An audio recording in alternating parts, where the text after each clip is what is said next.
Hello, governor. Boy, love stream from a poor mat. Welcome. Tonight we're talking about My Fair Lady. Tonight concludes the Audrey Hepburn movie marathon. My name is Matt and I have 2 degrees, and that's right. Today we're here to talk about the 4th and final film in this month-long celebration of the career of Audrey Hepburn. We saved, in my opinion, the best for last. Not only the best Audrey movie, but one of my favorite movies. Now, I'll say it. One of my favorite movies, at least top 10. I think it's a great movie. So much to say, so much to do. Let's see what we have in the comments first. Of course, my cats are here. Hello. First, we have Eliza. Now, fun fact, one of my cats is named after Eliza from My Fair Lady. So you could tell I am actually a big fan. And yes, Eliza, the cat, has been waiting for this discussion for so long, and it has finally arrived. Let's see. So she's going to be watching. She's going to be listening to every word we say about her. So we have to be complimentary. Eliza, you are perfect. What else does she have to say? My mom enjoyed this movie. The clothes were pretty. She likes the songs. And Eliza does really think it's all about her. And apparently Eliza has been watching Twilight Zone. So that's exciting. What does Sabrina have to say? Sabrina liked it. She liked the pretty... Sabrina's the other cat. Sabrina likes the pretty clothes, the songs. Eliza likes the Twilight Zone more than this movie. Yeah, my mom and I are pretty well on the same page. Well, actually, I don't know. I don't know if I agree Audrey should have won the Oscar. Because I think I'll never say Julie Andrews didn't deserve an Oscar for Mary Poppins, but we'll get into that. So much to say about this film. Now, we have 2 classic guests with us tonight. We're waiting on Jeanette for a little bit, but I'm going to bring in Alex. So everyone, here's Alex. Alex, I believe, has not yet finished. What's that say? Vivchill? Okay. Alex, wake up, governor. Eliza, where the devil are my slippers? There are your slippers, and there. May you take your slippers and never have another day's rest in them. Oh. Yeah. I don't know that reference. Did you not get to that scene? No. How do you know the last line of the movie, but you haven't gotten there yet? I dare you to guess. You skipped ahead and just watched the last scene? Skip ahead. I had exceedingly limited time. And so I had already, so last night, as I lay in bed waiting for sleep to take me, I started watching the movie with the strategy that perhaps I could reduce the amount of time I would have to commit to watching the movie today. But I only made it through like the first, I don't know, like 5 minutes or something. And then I think this morning or something at some point I watched another like 10 minutes. Yeah, that's what it was. This morning when I woke up, I watched another like 10 minutes. So I watched the first 15 minutes of the movie. Good. And then, in the last hour, I basically said I had about 20 minutes to watch the rest. So I basically You've seen half an hour of this movie. A little, 35 minutes. But I more or less have seen I skipped to, various sections. So I think I have a pretty complete picture of what happened. Oh, okay, so like what point in the movie did you get up to before you started skipping? Or did you skip the whole time? Well, I watched the first 15 minutes and then I started skipping. Oh, okay. So you have kind of a concise sense of what the whole movie is? Seemingly. And Okay. I have some critiques as well. Okay. But you haven't seen the whole thing. I kind of have, though. Well, you didn't know my quote. Take your slip from Correct. like... I haven't seen the whole thing, but I have seen it from start to finish. That's true. Okay. Yeah. But my quote was from one of the most pivotal scenes in the movie. I would argue that my quote was more pivotal. It was from the same scene. No, it wasn't. Well, that quote happens twice, so... Precisely. Yeah. Okay. Oh. Yeah. So you skipped over the scene after the ball when she freaks out and starts throwing slippers at Higgins, and she wants to kill him? At like the ball where she's all prim and proper, speaking the Queen's English? No, when they get home after that. Well, my question was not about the scene. My question was about the ball to which you were referring. There's only one ball in the movie. How am I supposed to know that? I've seen 35 minutes of this movie. There's one ascot and one ball. The ball doesn't matter. Yes, it does. Everything that matters, i.e., this movie could only be 35 minutes long, and it would all make sense. Okay, then please describe to me what you saw of this movie, or what you know of this movie from start to finish. Eliza Doolittle is a woman. Yeah. She is poor and uneducated. Henry Higgins is a phonetics expert. Yeah. And he hears her panning in the street trying to sell flowers. Soliciting. Yeah. And I was referencing panhandling. I don't know if that's the same thing though. I think that's isn't that in exchange for like music, or maybe not? You know what? Yeah, I don't know. That's why I am the way I am. So he hears her. He has a reaction to the way in which she is speaking, which is to say that he perceives her dialect, her manner of speaking, to be both representative of her poverty and her lack of education, but he also judges it as something that ought not exist, ought not be the way it is. Not because he doesn't necessarily believe that poverty and lack of education should exist per se. He just seemingly, at least initially, is specifically talking about, like, I don't care about all the other details, just don't talk that way. So, and he goes on, he talks about, the British people teaching their children or whatever to speak proper English, basically. Yeah, because this whole thing is that, like, the English language is sacred and it should be, revered. Yeah, I don't know if it's quite. I don't know if it's that way. But well, he has that speech with Eliza before The Rain in Spain, when he's like, "Think about what you're trying to accomplish." We're not there yet, okay? This is me telling the movie. The Rain in Spain doesn't matter. Well, it kind of matters, but it doesn't really. So we have the introduction, right? We have Henry Higgins, the phonetics expert, and Eliza Doolittle, the poor woman who speaks in a ghastly way, according to Higgins. Yeah. And Higgins but he doesn't necessarily initially. He doesn't seemingly commit to repairing it immediately. No, he just makes an off-the-cuff comment. He's like, "This is what I do, and do you see this wench selling flowers? I am so good that I could take her and pass her off as a lady's maid, or get her a job in a shop, which requires better English." Yes, he makes this claim. Yeah, allegedly. Then we skip ahead. And when we skip ahead, we basically find that he has taken Eliza in, and he. Actually, I think I might have skipped to when he pays her father to, I don't know, keep her. The details aren't important here. What's important is that he meets with her father. Yes. Her father has a very interesting sort of perspective on life, and he is judged by Higgins and his compatriot, the Colonel Pickering. I forgot. I don't know if it's if inestimable is the right word there.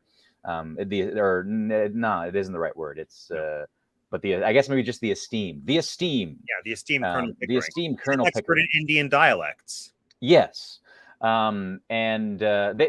Pickering and Higgins both judge Doolittle's father as a man who lacks morals. But he can't afford them, Alex. Exactly. He has a very interesting response. He's like, I don't have any morals. I can't afford to have morals.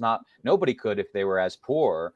Exactly. He's part of the undeserving poor. The undeserving poor. And anyway, so he has a very interesting perspective there, where he basically more or less describes this his notion that his poverty, it's a notion about the system of class, how and people in wealth are treated with respect and dignity and accessibility, and then people without wealth not only can they not afford certain things in life, but on top of that, they are sort of disrespected and sort of automatically brushed off and to the side, as it were. Even though people under similar circumstances can be revered just based on, I guess, other circumstances. He compares himself to the widows who can collect like multiple pensions for the death of the same husband. But he's like, do they deserve it more than I do? Here I am. Yeah. Like, I'm hungrier than they are. I need more than they do. And yet there they are. We're essentially living our day to day the same way, except they're living it better because of these things that don't apply to me. And I want these things, but the world and the class system says you don't deserve it because you're the undeserving poor. So just deal with it. So what is it to you to give me $5, £5 for my daughter? And what is it to me to turn a blind eye to whatever you're doing with her? Precisely, yeah. And it's, it's not to say that he has some, like impregnable argument, some infallible kind of perspective, but it is interesting and it warrants discussion. Is that so? Of the 35 minutes you watched, was a good chunk of it that one scene where he talks for like 10 minutes about morality, which I wouldn't judge that because that's one of my personal favorite scenes in the whole thing. Maybe. Okay. I watched up until. Is that why when I asked you to describe the movie, you focused very largely on one more or less inconsequential scene in the whole? I would argue it's the most. No. Well, I agree. It is the most consequential, but plot wise, I feel if you were to ask the average person to describe the plot of My Fair Lady, they wouldn't even touch the Alfred Doolittle stuff, which would be a shame because I think the Alfred Doolittle stuff is some of the best material in the whole thing. But Agreed. Anyway, that said, let's bring in a third opinion. We have Jeanette, everybody, and we'll finish this, Alex. We'll finish this. But look, Jeanette's here. Yes, please. Let's finish this. No. Hello. Hello. Ow. Ah. Ah. Yeah, I like that little face she makes. Hey. All right. Here we are. We're all together. Let's talk about My Fair Lady. Talk about the weird BDSM things that go on in this movie. Not weird. Strange. Just not further support of my comparison to Poor Things. What? You didn't make a comparison to Poor Things? No, I don't know. I've definitely got way more fatherly vibes out of Willem Dafoe than I did out of either of these gentlemen. Well, no. What about Pickering? Pickering has like a good, nice thing going for him. He's okay. Pickering teaches her how to be a lady because the difference between a lady and a flower girl is not the way she acts, but the way she is treated. She'll always be a flower girl to Higgins because he's the parent that sits by and watches the abuse happen. I can't abide. I can't abide. All right. Well, let's go into it. Here. All right, let's start. Here we are. Welcome everyone. My Fair Lady, Hi. week 4 of Audrey Hepburn movie marathon, week 4 of Who Owns Audrey this week. But again, there's no question this time because Higgins paid £5 for her. So we've arrived. We've arrived. Her value is £5. Could have been more. That seems We've cheap. arrived at the most blatant human ownership that one could portray. And unfortunately, I don't know. I guess it's not the most modern one because Sabrina would be the most modern one, right? Oh, in terms of Breakfast? No, Breakfast at Tiffany's would. That would be the most and modern Tiffany's, one. I think, take place more or less in the same time period. Like maybe Tiffany's is 5-ish years later. Right? Yeah. So okay. So this is what I don't know. We arrived at it. We've arrived. All right, here we go. There's so much to say. I love My Fair Lady. I've gone through a very up and down relationship with My Fair Lady my whole life, but I'm now very comfortable saying I love My Fair Lady. But we'll get into that. Here we are. So, opening question. What's this? I got distracted by Vince. The next episode of Only Time Will Tell is about generational ghost in Pickering, Ontario. Colonel Pickering. Oh, you look dazzling, Vince. We're happy to have. Hey, Vince. Okay, so My Fair Lady. So, quick show of hands. Who was familiar with this? Who had seen it either on stage or as movie before, the assignment for this? I hadn't seen it. I was familiar with the highlights, right? The highlight reel of this movie, which I think paints a very different picture than what than what it actually is. happens in this film. Yes. I think there's There- a lot of interesting context that goes both with this movie as a specific production, but the source material, the play that it's based on, like Pygmalion and George Bernard Shaw. And I think before we dig into that, let's just talk about this movie specifically and impressions of the film. I think I'm the only one who has had it kind of as a staple in my watching library for the duration of my life. So yeah, obviously I'm a big fan. I named my cat after the main character in this. I maintain Eliza Doolittle is, I feel, one of the most challenging and rewarding roles for any actor, male or female, in contemporary English language. Whoever can pull it off, I think, give them all the awards, singing included, which is why Audrey was famously probably snubbed for this. I first saw it when I was really young, and I was into it because it was a musical, and I loved musicals. I really liked the music, and I still love the music. Like, Wouldn't It Be Loverly is a personal favorite. On the Street Where You Live was a song that I sang for like Okay. and auditions. I did not know that was a song before Perry Como, I think is the man's name. Oh yeah, that sounds right. Because I learned about that song through Blast from the Past. Yes, Brendan Fraser, and when Brendan Fraser sings it, and so therefore it was just ruined for me. I was like, "You're not Brendan Fraser, shut up." So yeah, that I was like, "This has been ruined for me," but I'm so happy to know where it came from because I did not know that before. It was I think it was the biggest hit musically to come out of this show when the show premiered in the 60s. Like I think that must be why it was big when he was younger, right? Like that would make people sense, like right? Perry Como were covering it, and yeah, it's the single essentially that made its way out of the sphere of it's just a musical theater song, and people were just singing because they loved it. But yeah, I went through my phase where I loved it as a musical, and then when I got older, I thought this is antiquated and old and kind of misogynistic, and I have no interest in it.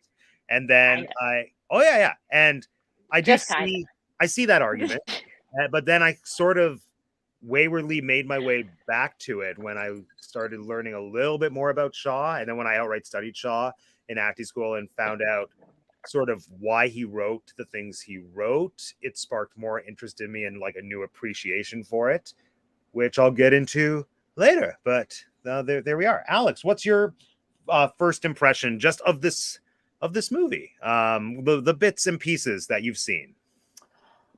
I think that I would find the movie entertaining. The pieces that I saw were more or less entertaining.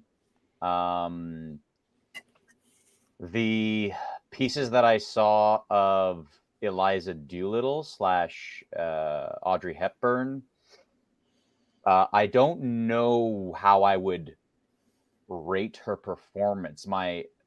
Admittedly, I have a limited perspective here, but what I've seen so far, I sort of have the intuition that I would that this would be my least favorite of her performances that I've seen this month. But I don't know, so I can't say that definitively or even confidently. But, granted, I can kind of see that in isolation, just seeing things. I feel to appreciate what she's doing, you need to see the full spectrum from beginning to end, sort of uninterrupted. But yeah, and I can see that. Yeah. But interrupted, it ain't. It's fine. It's fine. Yeah, no, uninterrupted. Even I think, well, it's hard to say interrupted. I sometimes will just watch clips of her in this movie isolated to appreciate it, because I think this is a role that allowed her to do all the things she did really well. Really, really well. I think comedy is up there in some of the scenes, especially the Ascot scene with the horses running, and when she's being way too prim and proper. I think that's a level of comedy that I didn't even know she was capable of really until revisiting this film. And then just her screaming and crying scene, I think that's what Audrey is best at, is tapping into really genuine sorrow, and it gives her a chance to do that and shine. She's so good at being sad, Jeanette. I don't know. See, I was gonna be like, have you seen a young woman be genuinely sad? Like, she's not very good at it. Yeah, I go back to the Breakfast at This Tiffany's is not what critique. young women look like. Like, no, that's not happening. There's a lot. There's a lot more happening than that. Yeah, I don't know. That's yeah. So a lot happens in this movie. And I would say my major takeaway was that I'm hoping that this was the first movie to employ the thought pattern of take it all the way to make your point. But unfortunately, I don't think that's what this was. I don't know. Was it?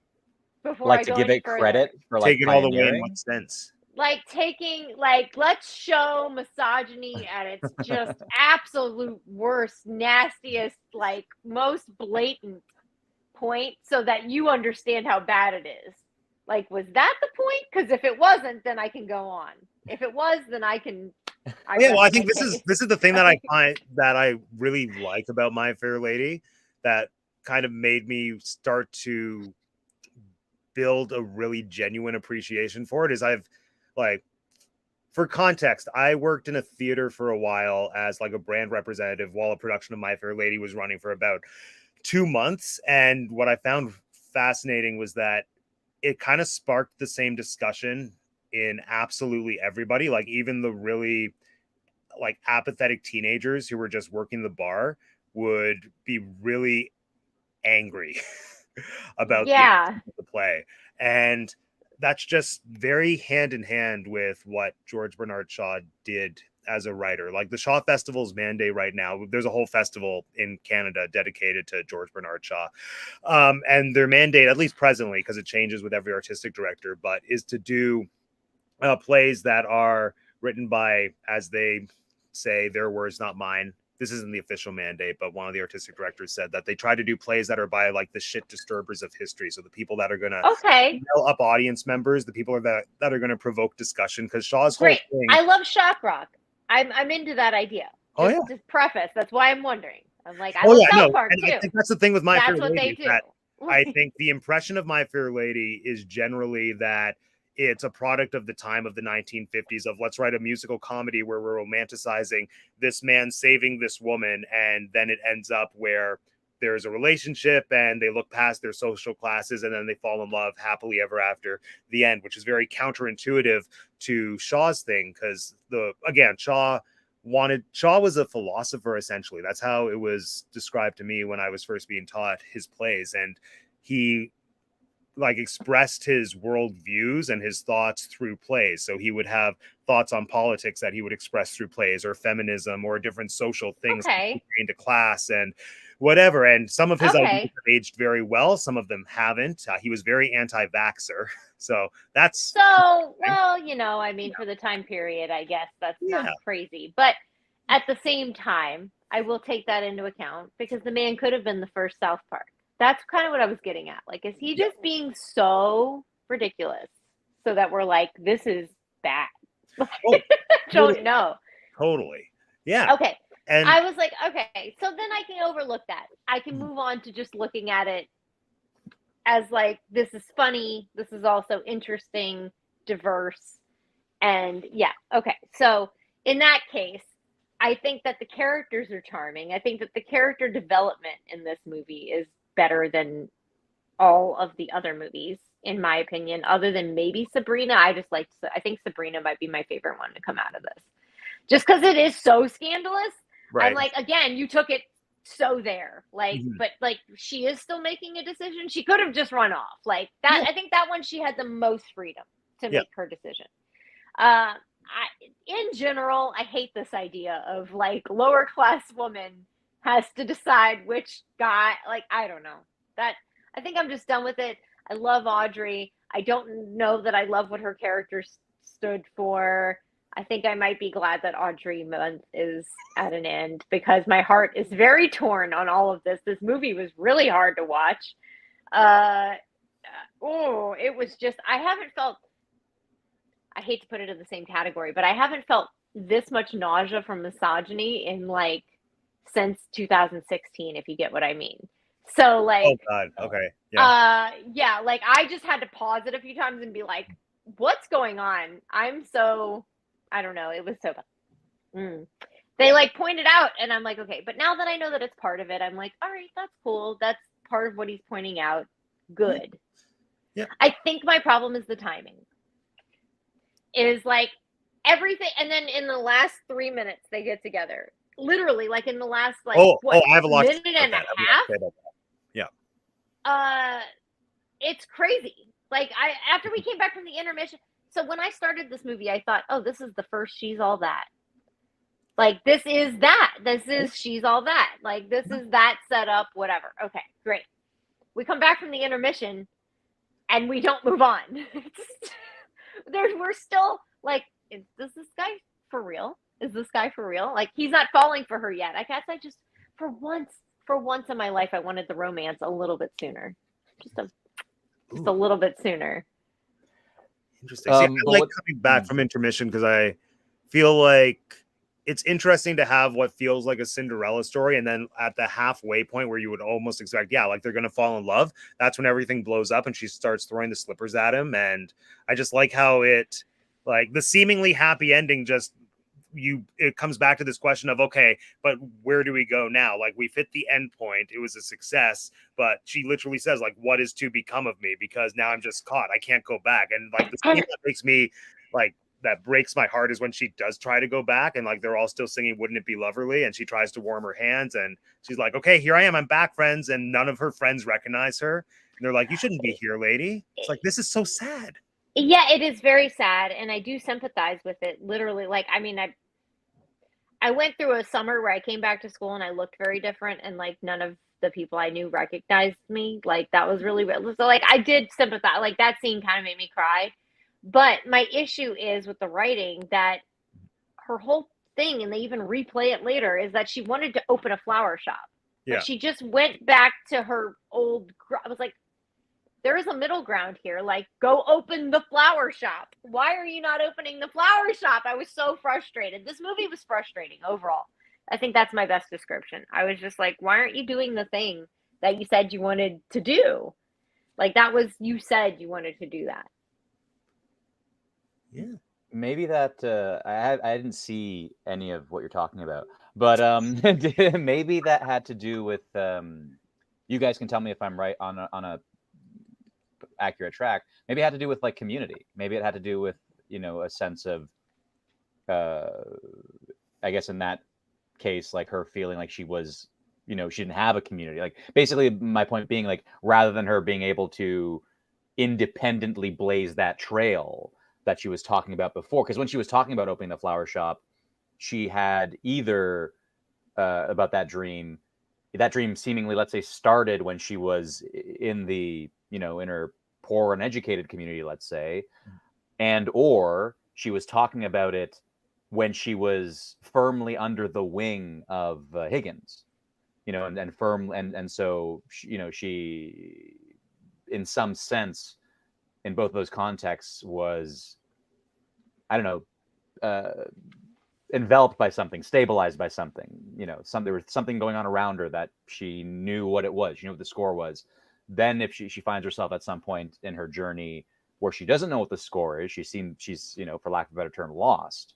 And so her first, and I'd say it makes sense to me, having not seen this, that a first instinct or a very powerful instinct would be to chase that stability / community at the expense of this, let's say, dream.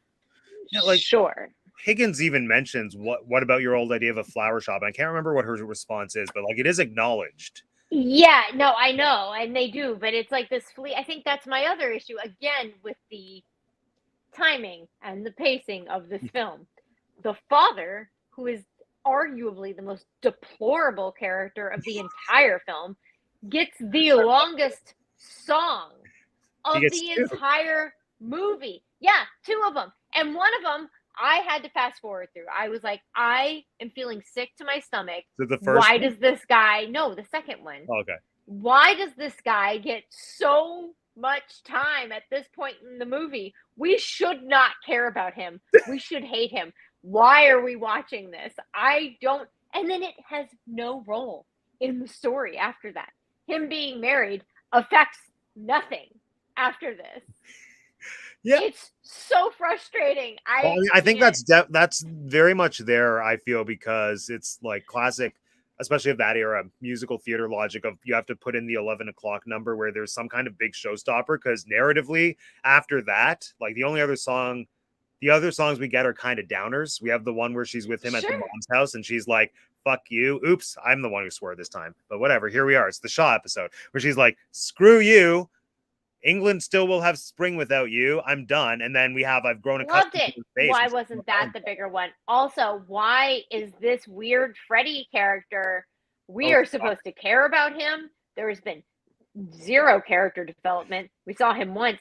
Now he seems stalkerish. Let's just FYI to any younger people, like that's how you had to keep up with someone before there was literally anything except letter writing. Was to hang out by where you knew they'd be. He was writing like letters at the same time. Yeah, exactly. Like it's not stalkery, but it kind of is. And like even in this film, they're kind of trying to play it that way. Yeah, I don't know. One thing that I found out literally just him. doing research for this that I don't think the movie does a very good job of conveying is I think it's in the original play in Pygmalion, and there might be like one line about it, but the whole thing with Freddie and his family is that they are poor. They're like old money aristocrats.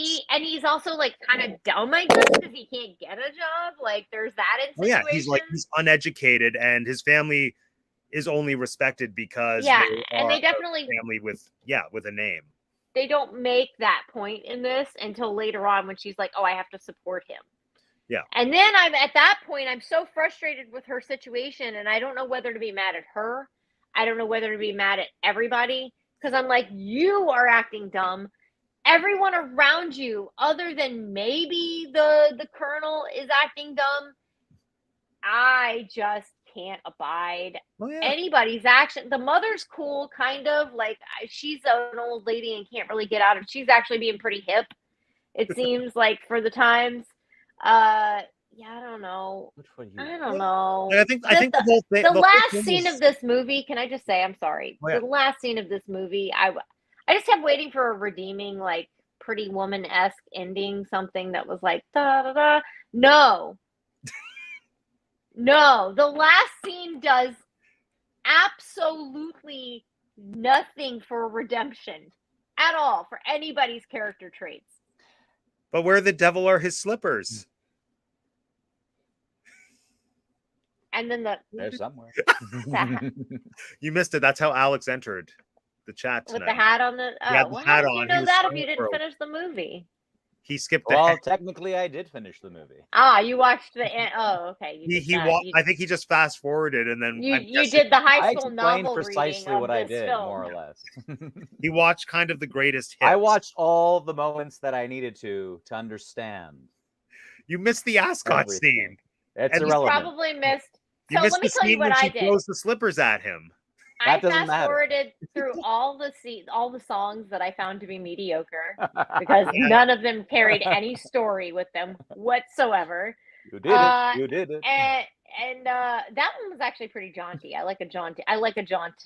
But I fast-forwarded through seeing a lot of the scenes where they were just like moving around places, except best scene to me is the horse racing setting. The beginning to end, that scene, because it gives me hope. It's at a point in the movie where I still think that things are going to move at a normal freaking pace and that he's going to like fall for, I swear, I was like, have your Freddie Prinze Jr. moment right now. Do it. Like, and it also freaks me out a little bit now thinking back how much Rachel Lee Cook kind of looks like Audrey Hepburn. Just saying. Yeah. But with the skinny and the brunette and the big eyes, I see it. But, and I also wonder, is that what that movie's like? Is that how they wrote that? Is that like a modern retelling of it? I mean, I don't know if it was intentional or not. I feel there's definitely... It feels it's very that. Personally. But anyway, I don't know. That horse racing scene's at a point in the movie where I'm like, yes, this is what should be happening. We're moving at a good pace. Characters are developing at the right... Like, this man's not a complete blundering idiot. She's not a spineless sack. like just be moving along and everybody's doing their thing and everything's beautiful. Also, that scene did that thing where I'm like, what time period is this in? Is this supposed to be in the future? Is this in the Regency period? Is this in the Victorian period? Like, oh, it's Edwardian. I think it's 1910. okay, I was wondering. Regency is after that, right? Maybe. I think. I don't know. She had a Regency gown, which makes me think she was very chic for the time because it was like didn't have the high collar. Sidebar, with the gown, what I picked up on with this viewing was like 2 middle-aged white men picked out that dress on their own without her there in the store. Okay, can we go there? Because that's the story I really wanted to attach to. I just wanted to be like, oh my God, you're both so gay. You just have this girl around and it's so beautiful. And can we just live that story? Can we not go down this weird, like, other line? Can we just, I just wanted that storyline. That's all I wanted. What, between Higgins and Pickering? Yes! Are you blind? Like the gay couple that adopts a young woman and then dresses her up? Actually, the mom even says pick out a gown for this woman. The mom even says, look at you playing with your live doll. I told you about those French gowns. We should have gotten an English gown. Like, get out I of think here. You're being stereotypical here. I am not. I don't see the evidence. Watch that scene because it's in the second half of the film. I don't think there's anything that necessitates homosexuality in that behavior. I don't see it. Let me go get my very hetero husband and ask him if a French gown or a English gown would work better on my body frame. I will just go ask him it sounds like you're saying the only way for a man to be able to have it is not. It is not. On that. But it is very implied in the film that only educated men know and about also, they things. make a point of saying Eliza wasn't there to pick it out or try it on, but it fits her perfectly. Exactly. No, it doesn't fit her perfect. She has to go for pinning. She has to go for pinning. Oh, right. And he even says, I told Pickering that we should have gone with an English gown, but he insisted on the French gown. I have never heard, since Queer Eye for the Straight Guy, anything so queer. So, I mean, like, it was beautiful. And I was like, oh, is this where we're going?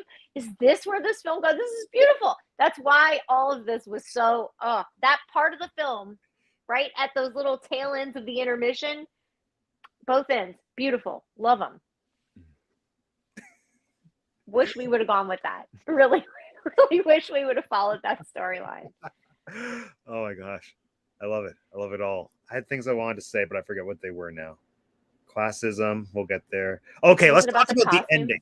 Well, the ending is such an infamous, contentious thing when it comes to this script. Yeah. Well, this is the thing, to go back to George and Pygmalion, and the ending of Pygmalion and My Fair Lady has just constantly, since the play first came out, it's been such a point of conversation and ridicule in some ways, because when George wrote the play, we're on a first name basis. He's dead, but I don't care. That's why.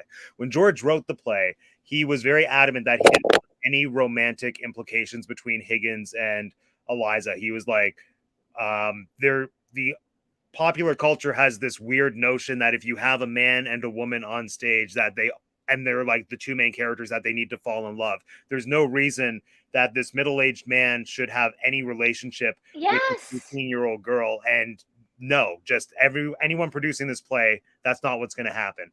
And then he originally wrote it so that it ends with her. I think it ends kind of in a scene similar to the scene in My Fair Lady at Higgins's mom's house, when they have like the last blow up between the two of them. And then she says, goodbye, you won't be seeing me again. And it ends with her essentially leaving. And then he's just laughing because she's going to go off and marry Freddie. And then there it is. And that's how he wanted it to end. But the audience. And that's where it felt like it was supposed, like the movie felt like it was supposed to end there, which I would not have liked him. And I would have been very pissed that I didn't see what actually happened to her. And so I was like, oh, please don't let it end here. We need to see something else.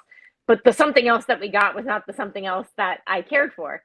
It was the same with, the audiences that saw it. They were like, no. we don't like it ending here. Give us more, but make it a romance. Have them get together. He's like, no, that's not happening. And the first few performances, I think there was a conversation where his last exchange with her, she's like, I'm leaving. He's like, okay, you're leaving, but also pick me up a pair of gloves. She's like, no. Then she leaves. Then he laughs. And then the actors took it into their own hands to give the audience the ending they wanted. So after she left, he was laughing, which is how it's supposed to end. And then the actress decided to just come back on stage and say, what size gloves do you want? And the audience went for it because they were like, okay, this is the fun little back and forth bantery relationship these two characters have. We can go with it. And then they made a movie in 1938, which is largely what My Fair Lady, the musical, is based on. And that's when Shaw was still alive when that movie came out. And he said, you can't change a word of my text. This is where it ends. It ends with like Higgins listening to her talk on the record player. And then the director was sneaky and he was like, well, he said I can't add dialogue, but what if I just have Eliza walk in and repeat what's on the record, which is I washed my face and hands before I come, I did. And then that's what gave us that ending of her willingly coming back. And then they kept it for the musical. And yeah, it's kind of very against the author's intention. And he even wrote the play, like it's called Pygmalion because it's based on the Greek myth. And in the Greek myth, Pygmalion, the guy, makes this statue and he's so in love with it that the gods are like, okay, let's bring her to life. And then they do. And it ends happily with them getting married. But his whole purpose in writing this play was, I don't think that makes sense. I feel like once you create something, you lose ownership over it. This is a person, this is a human who's going to have her own free will, and you don't have ownership over her, ergo you end up together at the end. And it's just been this back and forth in all productions of Pygmalion and My Fair Lady over the past like almost 100, if not more years, of should they be together, should they not, should there be a romantic relationship, should there not I feel a little bit better that I know that this was an existing argument and that I fall firmly on the side of this particular telling is not my cup of tea. Like, at all. I went into this movie too, like, let me say, I wanted to like this movie. Like, I want to like all Audrey movies, and I'm finding, unfortunately, that I do not care for the roles that she was given. At all. Don't like most of these roles. Wouldn't probably watch, like, I would have been, if I had watched these in the time period, God willing, I would have been a woman who would have been like, the hell is this? Like, I mean, just like, ooh, this one was especially a little hard to swallow. I think just because of the fact that I'm like, had there been a normal progression of, oh, I do find you attractive. Oh, like there's a normal romantic progression. Instead, there's a bunch of harassment and abuse and then a physical splitting of ties. And her making a really good point, like, I don't want to take anything. I don't want to be mistaken for stealing. Like, she made this beautiful speech. I felt like that was the perfect breaking of things. And her being at the mother's house. And now that you're telling that that was the traditional ending, it makes a lot of sense. Because I'm like, yeah, she should have left after he made an ass of himself the second time. Well, the second or 100th time, but whatever. Like, it was this wonderful, like, showing of, like, yes, no, this is what we're talking about. This action, this behavior right here. And then after that, it just basically tells men, no, it's cool. It's cool. You could be like that. It's cool. They'll all come back. I'm so interested in whether or not I personally feel like I want there to be a relationship between the two of them. Like, as an audience member, I think what I've settled on is, like, if I were to ever be creatively involved with a production of My Fair Lady, either directing or playing Higgins, I feel like there should be love from his end, and then it's not reciprocated from her end. So I would just make the Colonel the same age. Colonel Pickering? Ooh, interesting. Yeah. In the same, and just take that one line out about them being nearer different. Take that one line out. And it doesn't matter. Make Pickering the same age, and he immediately becomes a way better option. Even though he is still kind of abiding the abuse. Mm-hmm. At least in this, he's like best port in a storm. Well, I think it's like the love triangle, I feel, is definitely Freddie versus Higgins. And Freddie is doing nothing. Useless. Oh, yeah, but that's, I want Freddie to be a bigger character. Like, I really want Freddie to be like, I want more. I want to Freddie the care Ruffalo more. looking guy? The what? Mark No. Ruffalo? Okay. No. Freddie's the young guy that sings on the From street Poor where Things. you live. There's a guy in the ball scene. He looks like. Oh no, no. Freddie's the No. scooter, the one who meets her. There's no scooter in my version of the film. All right. On the street where you live. There's no scooter. There's no street. There's no living. We don't talk about You streets didn't of living. Freddie? You didn't meet. We hear of Freddie. You didn't meet Freddie at all. Freddie was mentioned. Yeah, He you was didn't mentioned see at any the Freddie end. scenes. Okay. We heard her talk about marrying Freddie and supporting him, but we don't need to see him. You don't need. Okay. We don't need. I mean, Freddie is Well, in he a sings criminally famous low song. amount of scenes. Yeah, he is, unfortunately, because like he needs about as much story time as the freaking father got. Why does the father get so much? All we need to know about the father is that he sold her. That's literally all we need to know.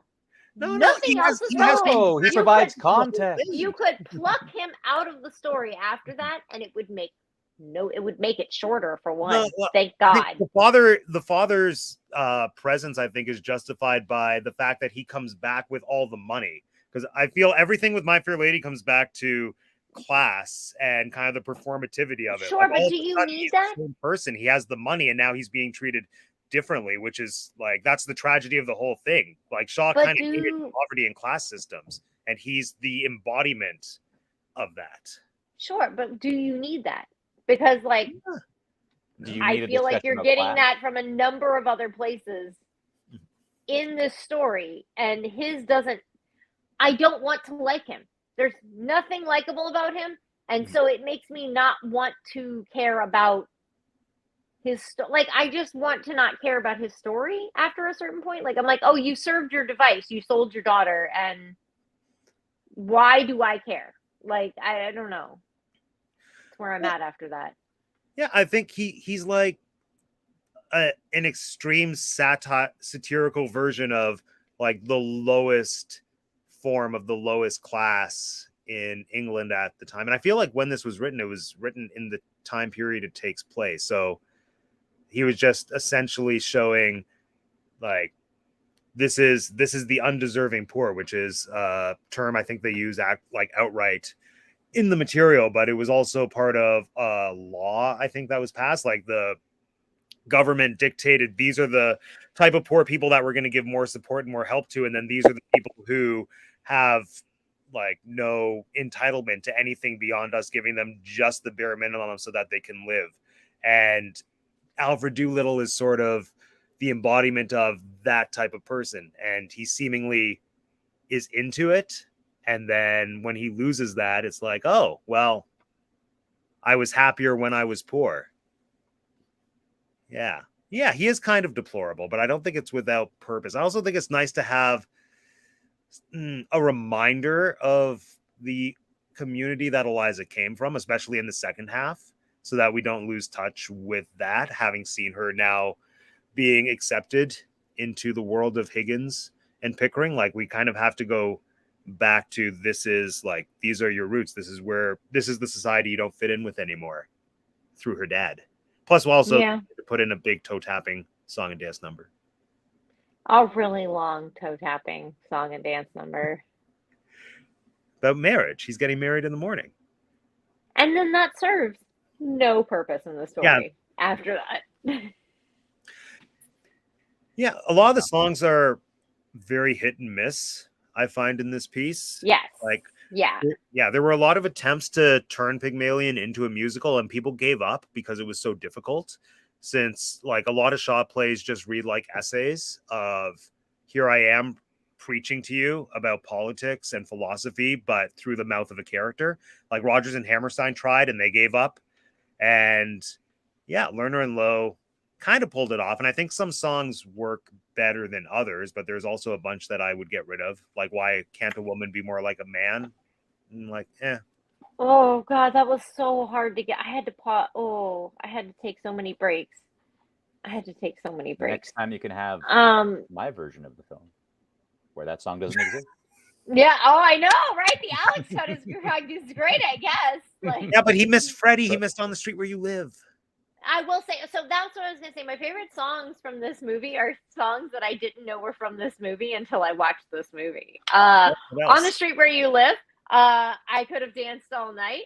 Hmm. I did know the Rain in Spain, but I didn't know that it was such a full song and there was like more to the song. So yeah, that was pretty great. I like that.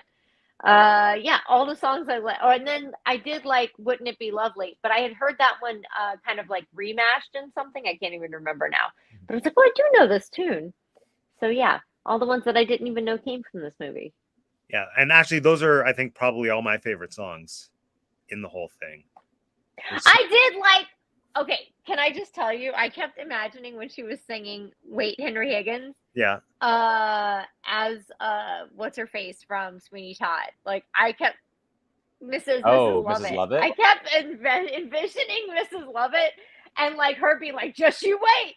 And I'm like, oh, she's gonna mess you up. And I was like, oh wait, it's not Miss Lovett. It's not Miss Lovett. Okay. Oh my gosh, Audrey Hepburn is Mrs. Lovett. Oh, wouldn't that have been great? I would have liked to have seen that. Oh, as would I have. Well, I guess we should probably talk about Audrey. It is her marathon. Yeah. So, yeah. As I've said, on paper, I think Eliza is like one of my favorite roles, and I would make the argument, and I have, that I think it's one of the best and most challenging roles overall. But how do we feel, whether we agree with that statement or not, how do we feel Audrey did specifically, bearing in mind that she didn't do her own singing, which has kind of been a point of conflict for many. Oh. And the big controversy with this movie is that My Fair Lady was like this huge hit on Broadway and in the West End. And Rex Harrison. Rex Harrison was in the original cast, and he originated what's his face, Higgins. The guy who played Eliza's dad was in the Broadway cast. Isn't Rex Harrison one of the guys from the Disney parks music? Isn't he from Carousel of Progress? Maybe no. Rex Harrison. Hold on. Maybe Hold on. no. Anyway, Julie Andrews. Go ahead. Yeah. It was the star-making show for Julie, and everyone loved Julie Andrews in My Fair Lady. And there was just like a big assumption that she was going to get to do the movie, but she had never made a movie. And literally, Audrey Hepburn was cast because of box office appeal. And so, yeah, and Audrey, I found an interview. She said that she was going to turn it down because she felt wrong taking it away from Julie. But then she found out it wasn't going to go to Julie anyway. If Audrey said yes. Was it not going to go to Julie? It was never going to go to Julie because Jack Warner. How was it never going to go to Julie? Julie can sing. Oh, yeah. Well, Jack, like the quote that Jack Warner, I think it was Jack Warner, made was, "What is the difference between Julie Andrews and Audrey Hepburn? Like $10 million. Money. It was all about the money. And so when Audrey found out that it was never going to, oh yeah, of course it is. Julie Andrews was more than Audrey Hepburn at this time? No. Julie Andrews wouldn't have made the money. Audrey would have, because Audrey was a star huge power. Star power. Yeah. No one knew. The only people who knew Julie were the ones who had seen her in New York, but like people in Middle America had no idea who she was. So everyone would go see an Audrey Hepburn movie. And if it was like the entire cast of Broadway's My Fair Lady being put into the movie, it would, like, all the marketing they would have was, this is a Broadway hit that people loved, and now you can see it. But with Audrey, they had Broadway hit plus Audrey Star Hepburn. power, name. Yeah, star power. But yeah, the big thing, Audrey didn't do her own singing, and she ended up not getting an Oscar nomination at all, which I think is a snub, because maybe she didn't deserve to win. I feel she deserved a nomination. That's just me. But how do we feel about her performance? Jeanette? I did like her in this. I thought that she showed more versatility in this than pretty much anything else. She had to show more emotion. She had to literally change her voice. So, I mean, all of that points to better acting. Like I said, I just don't care for the characters that I think she was put into, and I don't think that was totally her fault. I think back then you kind of followed whatever your manager or whatever told you to do. Yeah, I don't know. I liked her in this. I think, as far as what's interesting is, this was my least favorite of the movies we've watched, but probably my favorite of her roles. Sabrina is probably my overall favorite, just everything considered. I think I might also be a late in life Humphrey discoverer. I like him. He's dead a long time now, but he's very cool. Like, I think I'm now discovering him. Yeah, no, I think, I don't know. I like this. I wonder, as we watched her through these films, and I hate to bring this up, but like, but maybe because we were watching this in 4K or whatever, like we can see it in whatever kind of crazy proportions we can see it in now. I do worry about her physique and health at the time of Oh yeah. this film when she would turn around in that gown. Yeah, I don't know. She had a I very hate to thin bring neck. that up. Not just that, but you could see like more bones in her back Protrusions. than I've seen in any woman's back in a long time. So yeah, I don't know. I worry in this film that along with all of these other things that we're talking about, that maybe there was some other stuff going on behind the scenes, Oh, influences maybe. to make her. I don't know. I don't know. I don't want to body shame. At the same time, maybe she's just skinny. But No, yeah, like she definitely had weight struggles. Not, I don't think it was necessarily eating disorder related, but it was more so like wartime starvation kind of messed up her. that's what I heard, was that it was a health thing.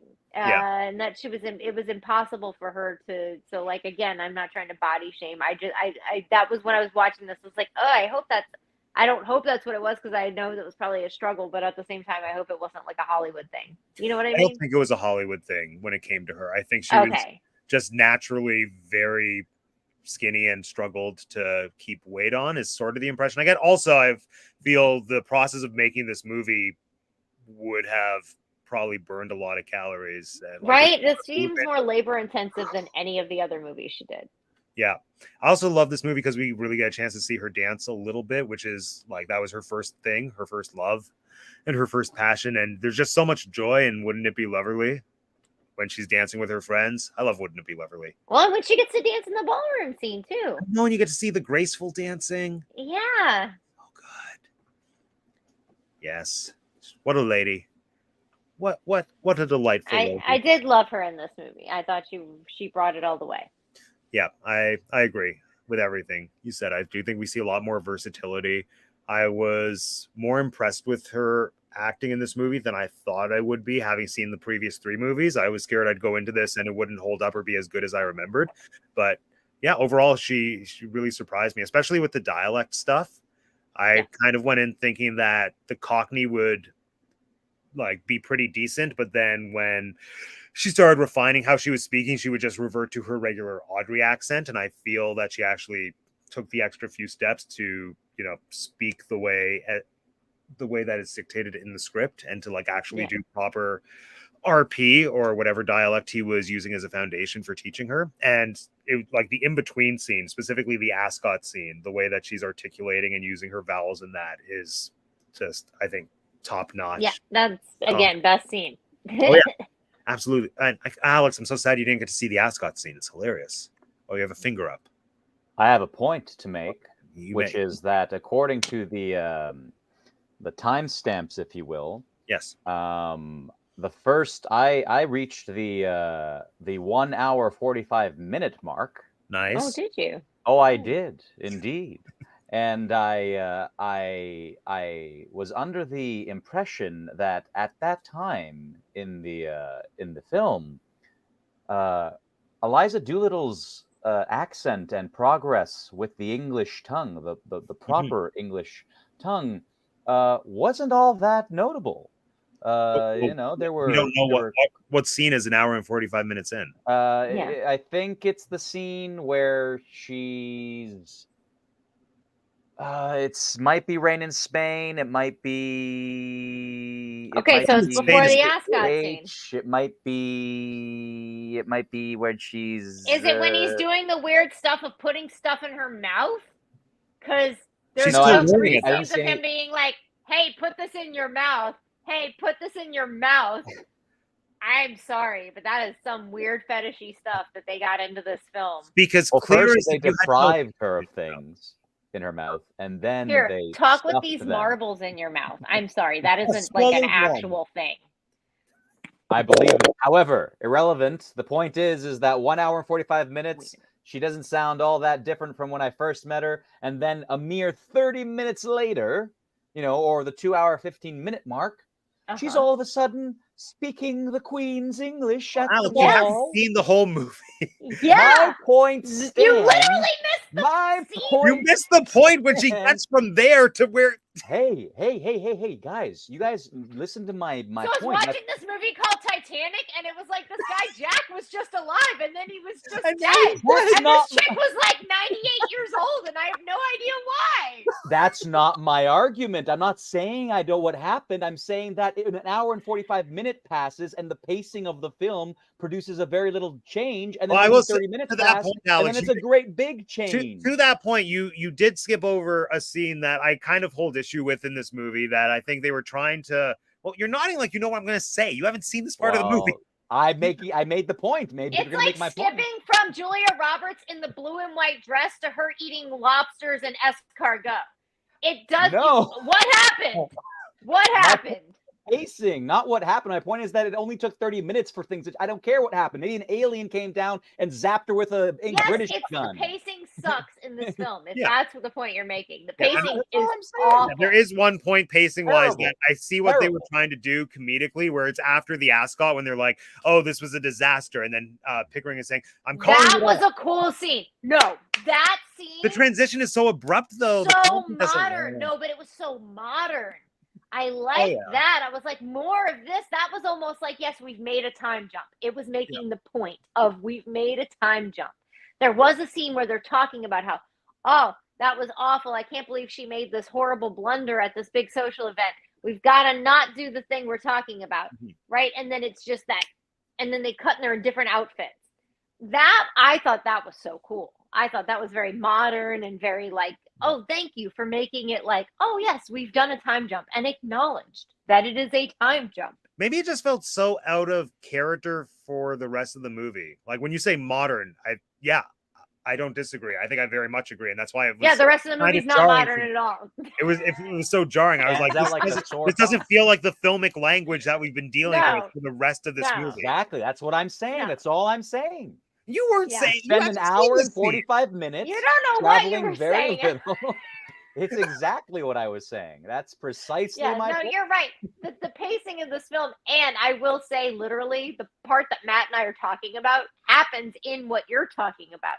So in the Exactly. larger chunk of a half an hour that or 45 minutes that you missed, there's literally a time jump of like they don't actually tell us like 2 It's weeks true. later, 2 months later, 2 years later. They just make reference that she's been there long enough for people to like her and love her and care about her. And we're like, she must have been there some amount of time because she's learned this and people give a shit if she leaves.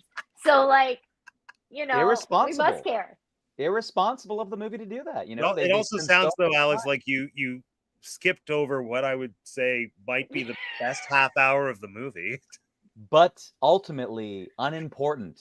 The greater plot and meaning. The ascot scene might be arguably one of the more the ascot scene and what succeeds it, what's after it, it might be the most important things that happen. Yeah. And I would say the ascot scene is probably the most enjoyable scene in the whole thing. Yeah. All Yes. things like production. Freddie makes sense. Yeah. Yeah, everything makes a lot of sense. It's also in that scene. hilarious. Like, It is the funniest scene. wait, Alex, have you ever seen My Fair Lady in full, like on stage or anything? No. Oh, so the ascot scene essentially, they It's not an ascot. oh, it's not an ascot, but it's like the races. It's the upper echelon of society where all the rich people go to watch the horse races and bet on them. So the whole scene is production wise beautiful because you have so many extras in like the most lavish costumes possibly in this whole movie. All black and white. All black and white, stylized to a point that is almost like a separate movie altogether from the rest of this film. Like it's Not much black more and white shot, but black and white Yeah. outfits. Like what yeah, she like wears. actually the Yeah. image that I have in the background here is from that scene. That's her ascot, yeah. And so like it's right after Rain in Spain when Higgins decides, oh yeah, she could speak properly. Let's give her a test. And she is speaking like way too perfectly, but articulating and communicating ideas that would be more at home with a Cockney dialect. And it's hilarious where she's like, what happened to the straw hat that my aunt was supposed to give to me when she died? Someone nipped it. And I say, he who nipped it done the old woman in. And they're like, Donner in. What does that mean? Oh, it's the new small talk. It means to kill someone. Well, surely you don't think your aunt was killed. Don't I? Them she lived with would kill her for a hat pin, let alone a hat. It's hilarious. And I'm not Yeah, doing justice it to was very much so like good. that. If you've heard that TikTok sound where it's like, no, no, no, no, and they're telling the story about how the aunt died or whatever, like that makes me think of that. It was so like bordering on creepy. It was hilarious. And I loved how the gentlemen in that scene were like all like slightly intrigued, and all the women were like clutching their pearls, but the men were like, tell me more. And then the best part is that Freddie like gets totally infatuated with her while she's telling the whole story about her aunt being killed. That's all I wanted was the storyline where Freddie's like, I don't care who you are. I love you anyway. That's what I thought was going to happen. It is there. We just don't get enough of it. You mean she completely shuns the poor boy and we never hear from him again? Yes. Actually, when is the last time we see him? Is it when she like sees her dad and he's going to get married? No, then he like comes to her and he's like, it's getting awfully cold in the cab, right? And then she tells, but then she brings him up later, I guess is my point. She brings him up like he's still this thing in her life, like this option. I don't know. Well, I feel so badly for Freddie because I feel like he's actually like the guy that you should go to. Oh, totally. She acknowledges them, doesn't she, in that speech at the end? Yeah. Like she recognizes his inherent value to her, right? Yeah. As somebody who, you know, as much as possible, seemingly unconditionally loves her, and you know, and yeah. But I also wonder if she finds him interesting, or if it's just because he loves her. I don't think she necessarily loves him back. No, that's the thing. Yeah, I guess that's what I also don't like is that this movie communicates this whole idea of like loving the a-hole, loving the abuser, like going back to the abuser. I'm just yeah. See, I feel like the ending of the movie, like I definitely, you know, I won't argue that the ending of the film like has a strong romantic implication, but I would argue that you can definitely also interpret it without the romantic implication, which is to say, because I watched the scene more like when they begin their meeting at Higgins' mother's home, at the end, and until she leaves, and then I skipped through him singing about missing her, presumably, and then but that seems a little wackadoo because he's like, I hope she gets married and has a really shitty life. And when she comes back, I'm going to tell her to, you know, like, I was like, great. It's a callback to freaking ending. It's a callback to Just You White, Henry Higgins, Just You White. But no, like, what was I going to say? You think that there's an opportunity for romance between them? Yeah. So because then that discussion between the two of them, you know, she has the whole spiel where she's like I don't want romantic things from you. I don't want these things. I want to be friends, and I've been craving all that. And he's you know, he has that like that moment where he's like, well, that's what I want too. And then he's like, ooh, I got to be a hard ass again, blah, blah, blah, or whatever, right? So I guess my point is that I do think there is like a through line for the people who, you know, I don't know, want to make the argument that you can still get, you know, Shaw's intended ending at the very least with respect to what you were saying, Matt, in terms of there's no reason that they have to be romantically involved. Like she might have just been coming back to live there. Yeah, to live there, to be, you know, whatever, friendly to. Also, I think there is you know, I don't necessarily think the movie does this per se, but there is something to the effect of in that discussion that they have, he's softening. He's those little slips of like, oh, that's what I want too. Like there's an argument that he's like, maybe he can change. Yeah, like he bought her a ring. I will say, I also thought that I did have hope, although I thought maybe I would have already heard about it at this point in time as a like gay icon film or something, if this was true. When he was singing the why can't women be more like men? Mhm. Like, I mean, if I haven't heard a gay guy say that once or twice, like, I mean, to be completely honest, like, I've heard that literally come out of somebody's mouth before. So, like, I was like, oh, is that where this is taking us? Like, is he going to be like, oh, I like men. Oh, that's what it is. Oh. Like, in some very mild 60s version of that. But yeah, that wasn't where that went. That just was, they kept feeding me breadcrumbs down a trail that had no real end. I also kind of got the impression that Henry, like, may be neurodivergent to some degree. Just the way. I think they treated all scientists like that back then. They were like, oh, he's into science. Yeah. If you're highly educated, scientists highly are expert, weird. Yeah, just the way that his mind works, like he's able to retain so much information and just like. Also, when they make the point of, I don't treat people any different. I don't treat Right. you different. I don't treat you. That's very neurodivergent. Like, I just don't treat anybody. I treat everybody the same. Yeah. Not just the like she's a flower girl. Yeah, he's like, well, yeah, sure, I treat you like crap, but I also treat the. Well, I treat Pickering everybody treats like crap. the flower girl like a duchess. But he treats Pickering different. Pickering's the only one he treats different. That's That's true. what I mean. They keep leading me. They keep giving me these little nothing goes nowhere. Yeah, you're right. He does treat. I never realized that. He does treat Pickering so different. Well, the argument I guess you could make in his the counter argument that he treats Pickering different is to suggest, I guess, that Pickering acts different, i.e., if everybody acted like Pickering, he would treat everybody like Pickering, which is kind of it seems like a nothing argument, I guess, but like I guess the perspective, like he may be trying to make the argument, or the way his argument makes sense is that he treats women behavior. He treats behavior the same way, or maybe women, maybe or no, that doesn't really. That's not I'm trying to think if we see him interact with any other man that's not Pickering. In the crowd scene, he does, yeah, and then at the parties, he does. Oh, that's true. Yeah. Yeah, but more. I mean, again, I hadn't seen the film really, but it's the little that I've seen him with other men. It's quite either nonchalant or critical. I feel like at very least my biggest issue with the ending of the film is it can only deal with one of the issues that it raises. It either deals with misogyny or it deals with class.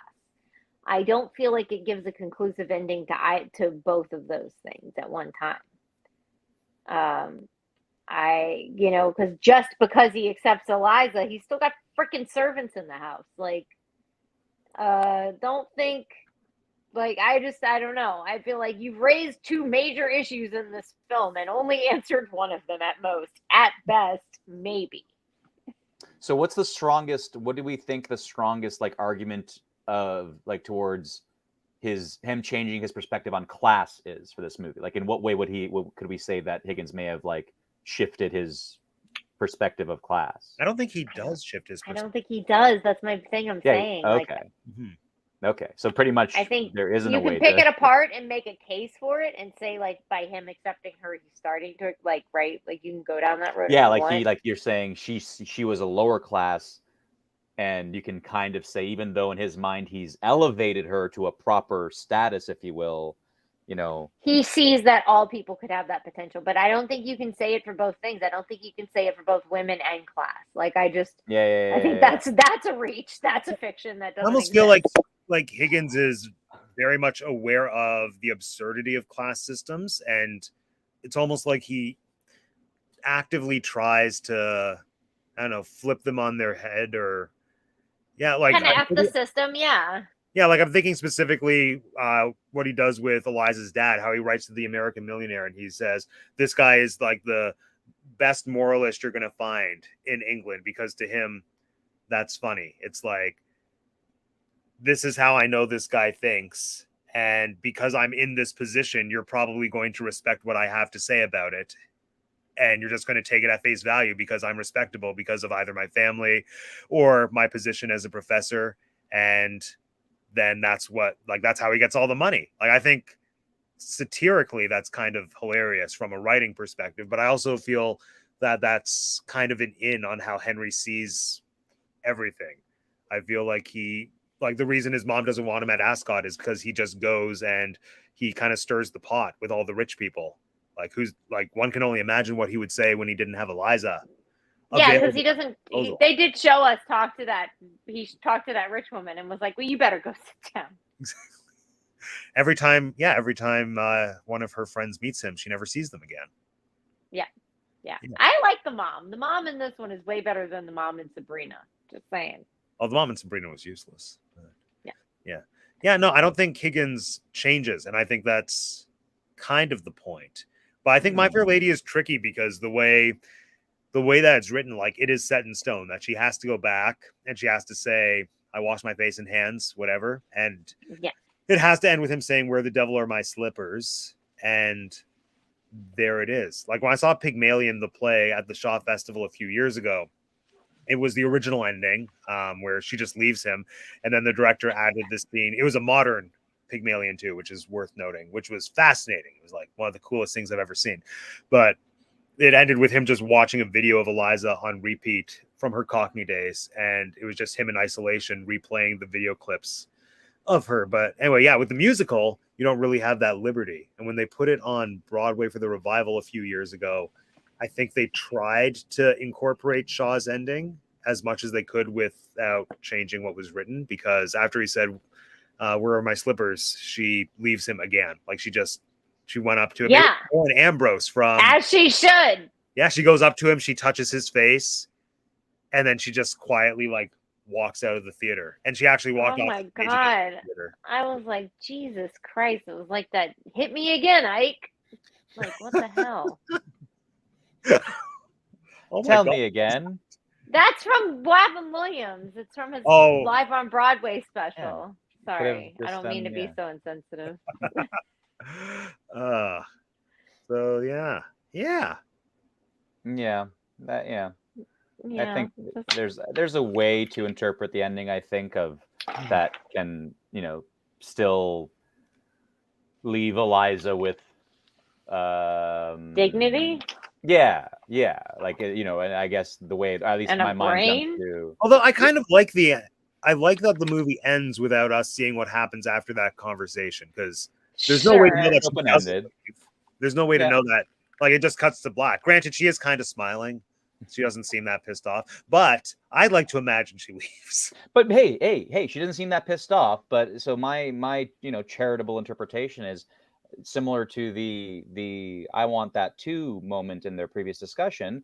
In the movie, at least, when Eliza comes back and says her line, he's clearly having this moment of like, "Oh my God, I'm so happy that Eliza's back," in a arguably charitably genuine human connection, human appreciation, respect, valuing way. And you could argue that if they had ended there with him looking back at her or something, that would have been great. No, we had to add the insult to injury of the hat over the my damn face. Slippers. Yeah. Like, can we he has this smugness of like, "Oh, good, I won. Yes. I knew I'd win." I disagree with that. I am very sleep deprived, but what I saw was the genuine missing and happiness turning into the, "Oh, I mustn't show weakness," stereotype to his thing.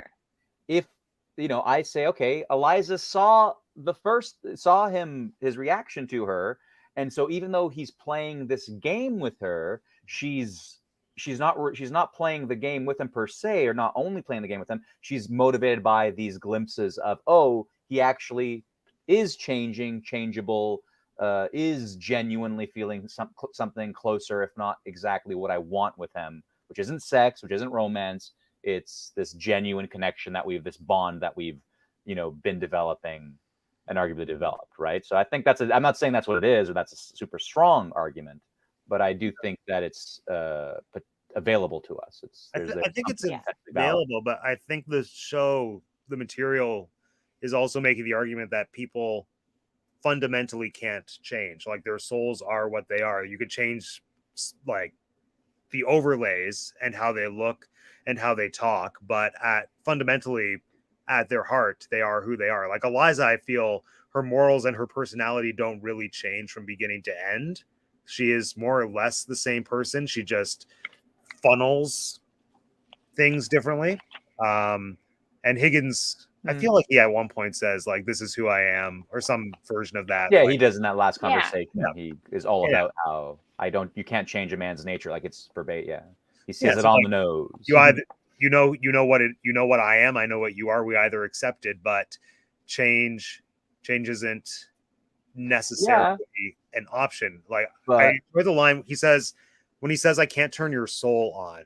I enjoyed that specifically because I thought that was something sappy that was written for the musical, but it does in fact come from Shaw, which I find interesting.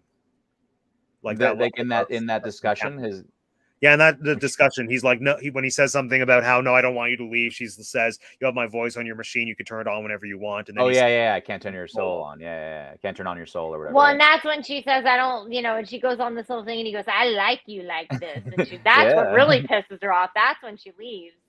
When he's like, "I like you like this." And it's weird that he says he likes her like that, because that like fiery personality isn't much different from what she came into the room with at first when she was, other than her voice. Aside from the voice, yeah, it's like she was always like this, Henry. Which is like, again, like they're not doing anything to make us like. I don't like when they take a character and they don't do anything to make them likable and then expect us to like them. Like, I'm like, no, I only know what you've told me about this person. I can't like them if you haven't made me like them. Yeah, I don't know. I can't sympathize or empathize with a character that I can't, like, that I just don't feel for. Yeah. I would argue that I would argue that like those moments, those slip up moments that I mentioned are like at the very least they're, I don't know. To me, I interpret them more so like he behaves in a way, and then he intellectually, based on what he believes should be the case, corrects to be his usual self. But I don't think it's true that those moments are not aligned with his true self, and by virtue of that, I would say he makes the argument that people are unchanging, but I don't think we're supposed to believe that he is perfectly right there. I think we're supposed to believe that Higgins is somewhat hiding behind that argument.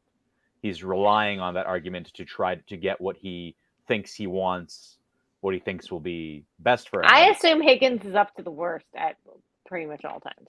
Yeah, but he's just Weasley. I don't know. But you grant that he isn't getting what he wants at the end, right? Like consistently, like at the very end, he gets what he wants, seemingly. But throughout that experience, he's clearly upset, and right, like he's upset that she leaves. I think he's upset with her, that he's lost control. Yeah, and that's what I'm saying. Like, so I think.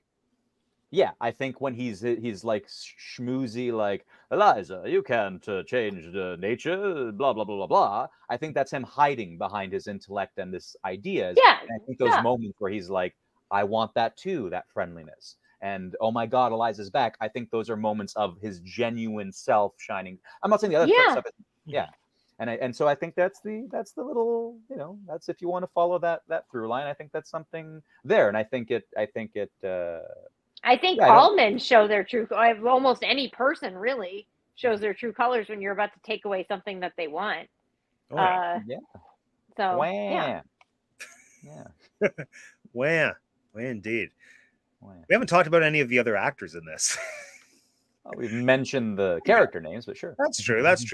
Like, how do we feel? We've talked about Higgins a lot. How do we feel about the actual guy, Rex Harrison?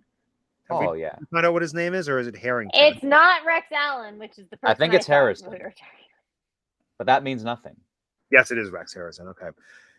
Yeah. How do we feel about Rex Harrison overall and his performance? I feel he's just so strongly intertwined with the character that's hard for me to separate one from the other. Yeah. Just knowing that he originated it on Broadway, even though without that context, just watching him in the movie, it feels so perfect. He feels so at home within this role and within this world. And then, yeah, like it is also a fact he did a lot of Shaw when he was younger. Like he was in some of those movies that Shaw produced before he died. So he is someone who like actually worked with the guy and understood how the language worked and how the ideas worked. And he also had a big hand in how the musical was written because he wasn't a singer. So yeah, I think it's really cool to have such a good audio visual record of a performance like that from that type of actor. Yeah. I still kind of hate the character, but I don't think that's his fault. And yet, And yeah, I remember all I remember about when I learned about My Fair Lady in school was the story of Rex Harrison's the fact that he wasn't a singer, and I believe I learned that he basically like threw hissy fits about it, and like he was difficult about it. oh, I'm sure he was. No, but I like notoriously so in the sense of like I don't know if it was like along lines of like threatening to quit or what it was, but like just this like general picture of like this in some sense snooty British actor who through snootiness / insecurity about the fact that they couldn't sing in a musical was being difficult about the whole thing. So that's just to say that maybe Rex Harrison is, a little closer to Henry Higgins. I think he's very close to Henry Higgins. And like also, what really astounded me technically about watching this movie was knowing that most of the stuff he sang was recorded live, and it just sounds so good and clear compared to like recent attempts to do live singing in movie musicals that I don't think are nearly as successful in terms of performance, but also like tech. Yeah, like they had to put special fabric on his shoes to make sure that they didn't get the footsteps. And I think he threw one of those hissy fits that Alex mentioned because he refused to like sing to playback just because of his talk singing like ways. It was more or less impossible.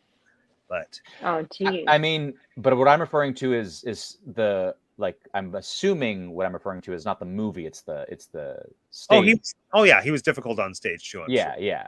I'm assuming for the movie he was, and I'm assuming what we heard in the movie was a lot better and cleaner, and dare I say confident than what he would have provided on stage the first time around. That's what I'm assuming. I don't know that, of course. I feel like they wrote in such a way that he was able to be comfortable from the beginning. Just since it is they adapted the material like in a technical sense, yes, right, to make it more talk singy rather than melodic. But I'm speaking more so from just that, like I don't know. I'm more or less saying like if we take events as like chronologically and say, okay, he did the stage show and he had issues or whatever, and then they adapted the material, whatever. At the very least, he's just by virtue of the time passing and he's already been around the block once, he'd be more at home, settled with the whole thing, even if he was, even if it wasn't especially technically difficult for him when he first started doing it. He was maybe less resentful about it. Yeah, he's very much Henry. He's the living embodiment of Henry Higgins. Also, Henry Higgins is evidently a side character in Murdoch Mysteries. Which, if it's 1910, bumbling Toronto, it could very well be the same character. So, who knows? Who knows? Were there any other standout performances for anyone? My pick would be the dad. I love him. I love the actor. I know Jeanette's not a fan. Not a fan of the role. I mean, I guess he was good in it. Yeah. The one scene I saw, I liked him. Well, I really like him because he has that. I enjoy his speech about philosophy and like class and like that feels. Can't afford morals. Yeah, exactly. No morals. I can't afford them. It's the most classically like Shaw thing, and the fact that was retained for the musical adaptation, I really enjoy. That we do have a discussion about like here's a social issue. Let me give you a perspective that might seem wrong, but at the same time, I can give it to you with conviction and like whether or not you agree with me. Persuasion. You can be persuaded. You can be persuaded. Persuaded. You can be persuaded. And persuaded. when the old man sings, when Pickering sings, I actually I didn't realize up until we started talking, I didn't realize that Rex Harrison was the original guy from the stage play. So when that song, when I skipped ahead to that song, I immediately started thinking about the story, and I was like, this sounds like a guy who can't sing, singing because he can't sing, and then his timing was so off with the instrumentals there. He was fun. It was a fun song, and his energy was good, and his performance was good, but the timing was no bueno. I will say, if you ever see a live production of My Fair Lady, the track record that I've experienced, more often than not, well, I don't think that you'll have this problem, but more often than not, Pickering can never sing. Interesting. Yeah. In wait, and you're saying as a rule, as like, as a no, not as a rule, just as a happenstance. Most productions that I've seen, professionally, I'm saying, not so much community theater, because I've seen actually, I would even wager to say the Pickering that I saw in a community theater production was a stronger singer than most of the professionals that I've seen. Because I think typically Pickering is just hired as someone who can handle the text and as an actor, especially for someone who I guess needs to fall into that age range. There might not be a ton of musical theater actors who can handle the acting as well necessarily. So I think that's always the priority. And sometimes the trade-off is Pickering can't sing. So yeah, and you don't even need. It's not even like, I mean, again, I only saw the one song with Pickering in it, and he doesn't need to like sing in terms of like be a great singer. No. My only critique was his timing. It was not. That's his why energy and performance and sound was great. It was just like the sing song, and I was like, that sounds good enough there, buddy. One professional Pickering I saw, and this was to a production where they didn't have an orchestra, it was to tracks. He fell so far off timing wise that the rest of the cast had to obviously track where the karaoke track was so that they could jump in at the right time. It was awkward, but thankfully he only has one song, so there we are. Yeah. Huzzah. Oh, we're talking about Murdoch Mysteries. There we go. Woot! All right. Anything else we want to talk about the movie before we get to the game? No, I just wish this would have been the gay storyline that I wanted. It's okay. You can still imagine it's there. You really can infer that, yes. Yeah, the subtext is there. I think there's an interesting discussion, not that I want to have it now, but there's an interesting discussion about like in the vein of like the parallels between all like the creation stories, right? So like Frankenstein, I drew the parallel, Poor Things, Poor Things definitely took from this for sure.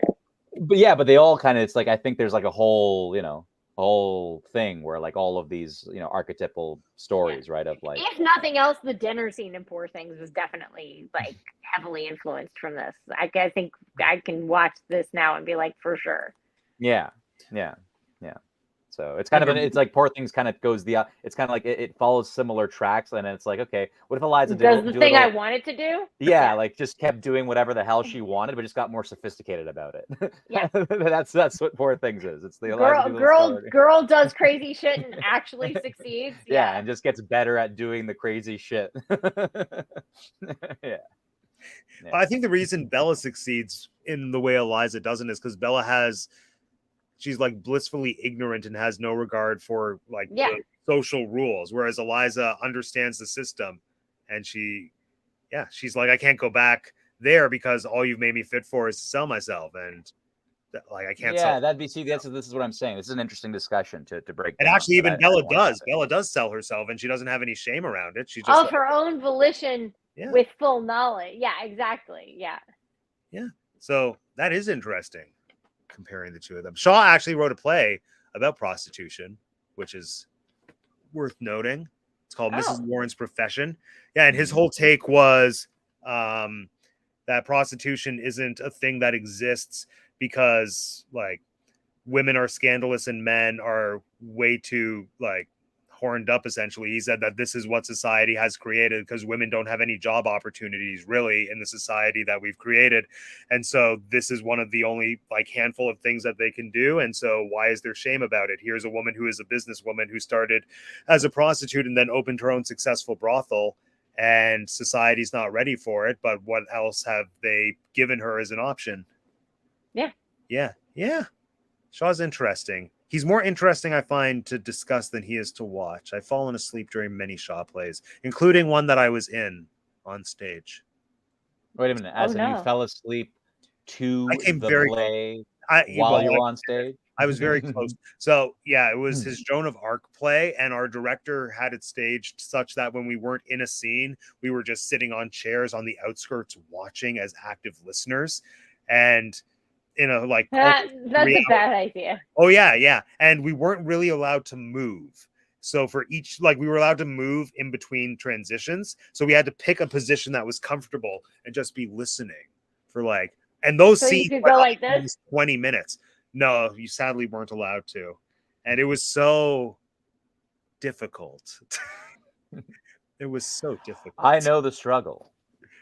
I'm sure you One do. might say I've recently experienced the struggle myself. That's different, though. Well, yeah, it's really, it is different. It's just because I'm sleep deprived. That's the only parallel. Okay. Alex has mentioned this many times. Yeah, I think not just with you guys. It's been a long time. It's been a long time. You should stop staying up and watching Toddlers and Tiaras, Alex. Does he do that? Is this reverse psychology? Are you subliminally? I know they're about to take it off of Netflix, but you can that's stop what you're doing. Watching it. You're like, watch it before it gets off. Oh my gosh. Well, before we get to the game, I'd like to know, what was everyone's favorite song? We kind of touched on it, but if you had to pick one. Oh, I know which one it is. I'm between Henry Higgins and Wouldn't It Be Lovely? Nice. Loverly. Alex, did you just correct Jeanette's pronunciation of Loverly? How Higgins pronounce Loverly? Wouldn't it be lovely? Lovely. Yeah. Just you wait, Henry Higgins. Just you wait. That is a fun one. It was very Sweeney Todd. I also thoroughly enjoy how it's reimagined in this movie versus on stage it's just her singing the whole way through, but actually no kings. There's no king. There's no So she outright sings all the king's parts where she's like, next week on the 20th of May. Yeah, I like seeing the actual king. I like seeing Henry Higgins, in the firing line. Yeah, I like the absurdity of. I mean, I don't know if it is. Maybe if I watched the movie properly, it wouldn't seem absurd. But given that you watch it proper. You watch it proper, governor. But if I did watch it propagandally,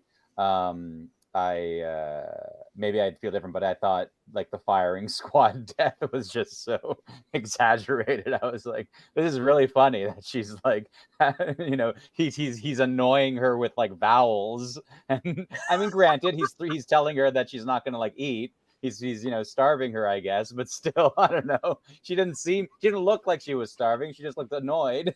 and then her response was, "It looked like she was starving." I was like, didn't we already talk about the fact that she did look like she was starving? But that's more of the actress, not the character, right? Okay. But yeah. Unless we think she was pulling a Christian Bale and starving herself for the role. But unfortunately, no. Audrey wouldn't do that. Actually, I found another. I was watching an old age interview with Audrey, when she had long retired from acting, and she kept on coming back to, I don't think I'm an actress. She would say, I'm not the type of person who would ever do something like Shakespeare. I would just go and do what was on the page. And she also talked, which I found really interesting and made her career, not her career, but a lot of her performances make sense to me. She said that costumes were a big in for her for finding character and physicality. And she specifically mentioned My Fair Lady. She said the scene before the ball when she comes out in the fancy dress. She said, I didn't have to do anything. I was wearing the most beautiful dress, all of these diamonds.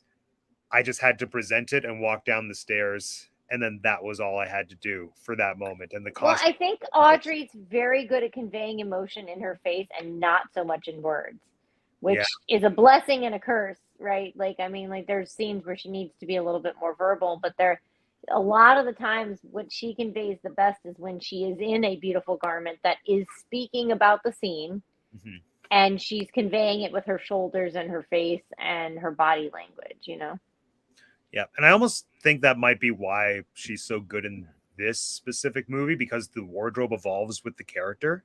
Yeah, the wardrobe speaks a lot for it. Again, a lot like Sabrina. Like, the wardrobe really speaks a lot for what's going on. Yeah. Oh, that said, what was everyone's favorite Audrey costume across all the movies we watched? Mine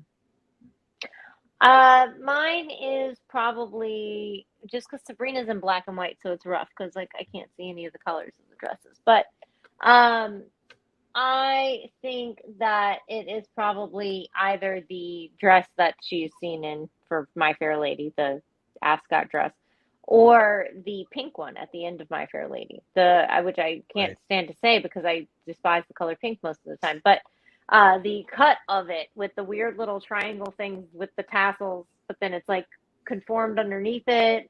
You know what I'm saying? Like, it's got that weird diamond cut, and then she's got these weird little arrows right here. Is that what she's in during the scene at the mom's house?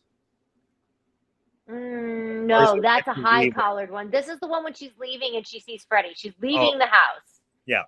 And she sees Freddie, and it's got these weird, like, they dangle out from like her waist, but there's like these tassels on it. It's a very modern looking outfit.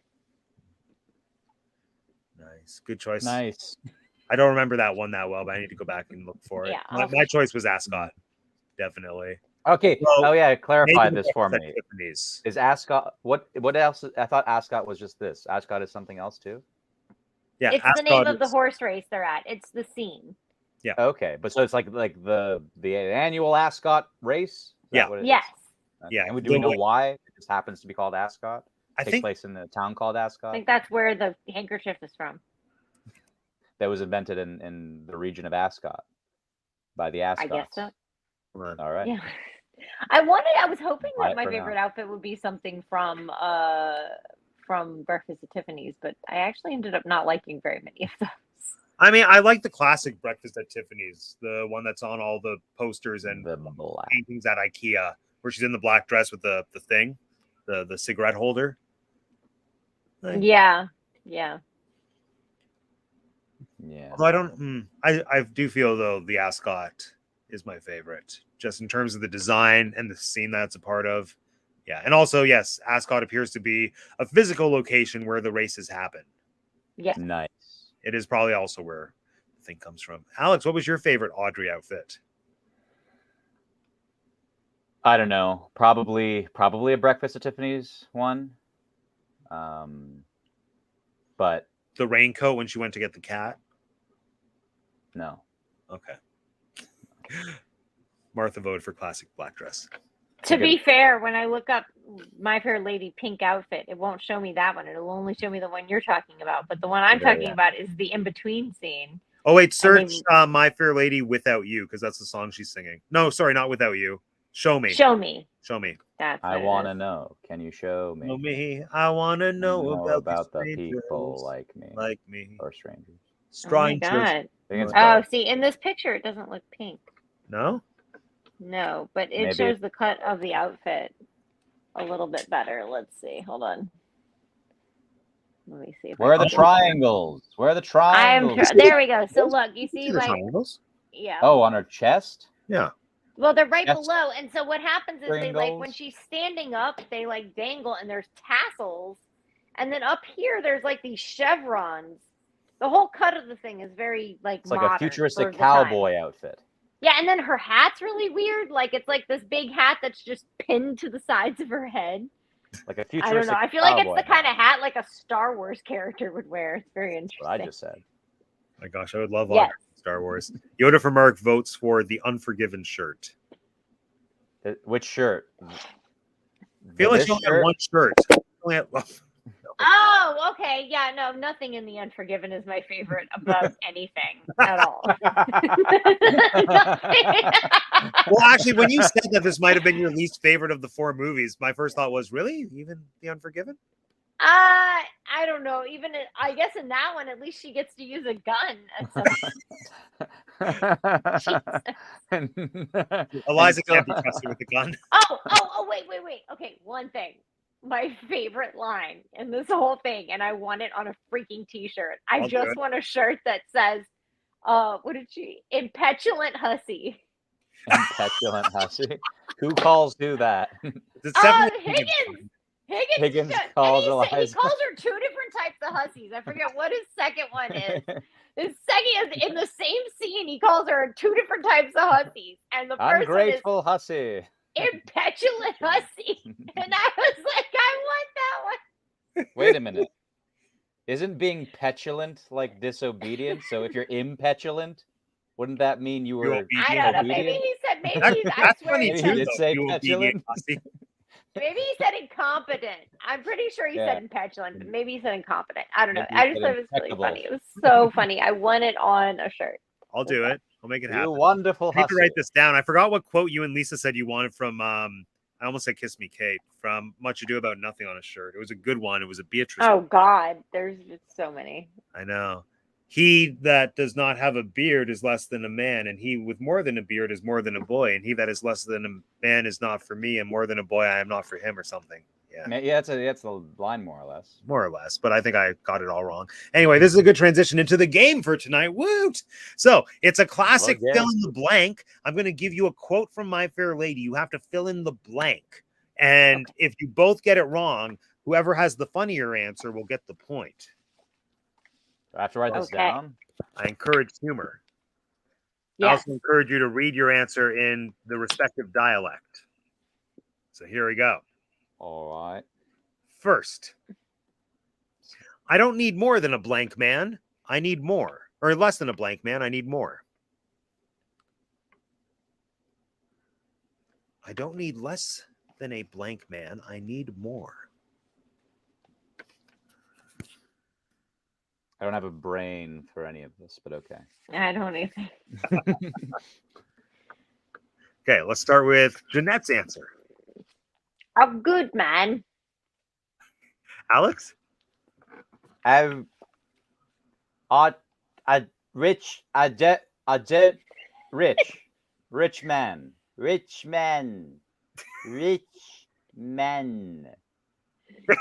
However, It was deserving. I don't need less than a deserving man. I need more.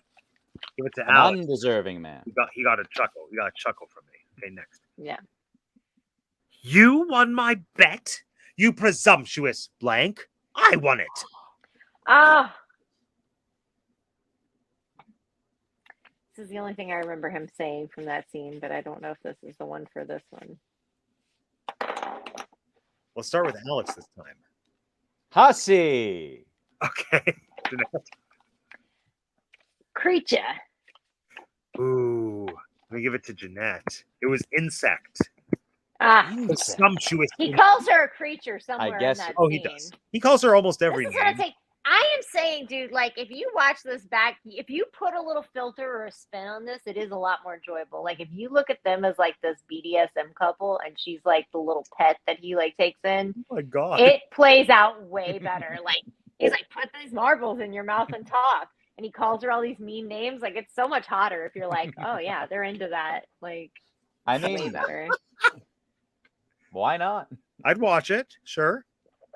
Plays out pretty good. Oh, Speaking of maybe that's exactly what BDSM, it is. I washed my blank and blank before I come. I did.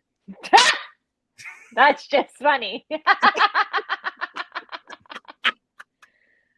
Oh, TNA. I don't remember, but I got something, Governor. Let's start with Alex. All right, Governor. I washed me head. I washed me head and face before I come. I did. All right. Jeanette? I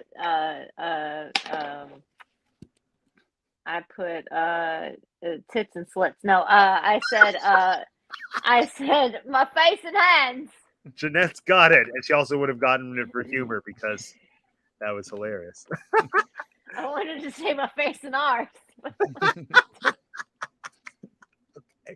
Next.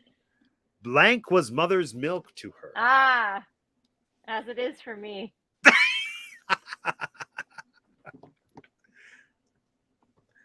Martha's I have doing a very lot- well, as per usual. Face and I hands. have a lovely one upstairs right now. Jealous. Let's start with Alex. I'm writing it down. Okay. All right. Laz Alonso was mother's milk to her. What even is What the that? Frick is that? You give your answer and then I'll explain. Okay. Jen? Yeah, it's Jin. All right. Laz Alonso is the actor who plays Mother's Milk in The Boys. Okay. There's a TV series. It's also the name of a Red Hot Chili Peppers album, if Okay. that matters. Okay. Okay. Laz Okay. Alonso? No, Mother's Milk. Oh, okay. Why can't a woman be more like blank? Well, okay, this is a trick because there's like 3 different answers to this. I think there's only one. There's at least 2. Is it one word Oh. or 2 words? Oh, you're right. You're right. I'll accept any of them. You're right. There's 3. I think Okay. 3 answers. There's 3. Yeah.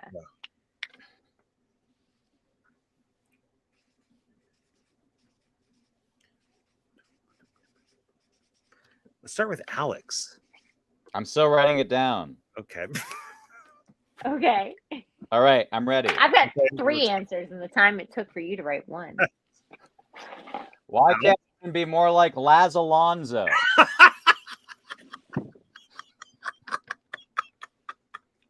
Okay. Jeanette. A man, a chum, or me. There we go. Alex gets a point as well for Yeah, lols. obviously. For the lols. You both get points. You both get points. There we go. I enjoy writing desk. That's funny. A man. Very good. I think he also says, why can't a woman be more like you as well to Pickering? Why can't a woman be like you? Do. Yeah. Men also better than the women folk. Next. Are you a man of good character where men are concerned? Another favorite of lines from this one.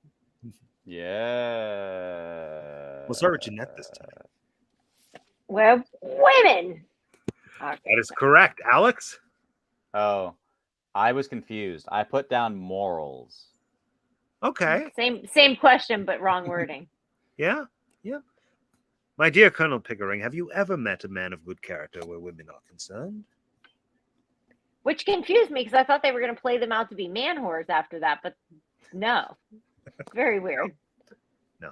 Again, the subtext, we can imagine it's there. Exactly. That's what I'm getting at. The French don't care what they do, actually, as long as they blank. Again, there's so many funny answers.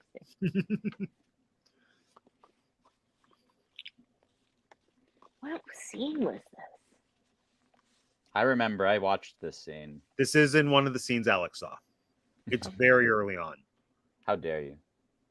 I'm stating facts. I'm just going to guess. I don't think it's very... Oh, actually, yeah. I think, yeah, you're right. It's part of that. Yeah, it's part of that. Alex, let's start with you. Well, I don't remember what it is, but Okay. I wrote down speak French. Okay. Jeanette? I wrote pay. Alex was closer, so I'll give it to Alex. It was the French don't care what they do, actually, as long as they pronounce it properly. Oh, yeah. Okay. Yes. Okay. I suggest you stick to 2 subjects, blank and blank. Oh. French don't care what they do, actually, as long as they bag it, is what Yoda from Mark said. Martha said, drink wine and smoke. All right. All right. Jeanette, 2 subjects. Their health and the weather. All right. Alex? I couldn't think of health. I put food and the weather. Give you 0.5, and Jeanette gets 1 full point. Woohoo! There we go. Woo! Every little 0.5 counts. I could have blanked all night.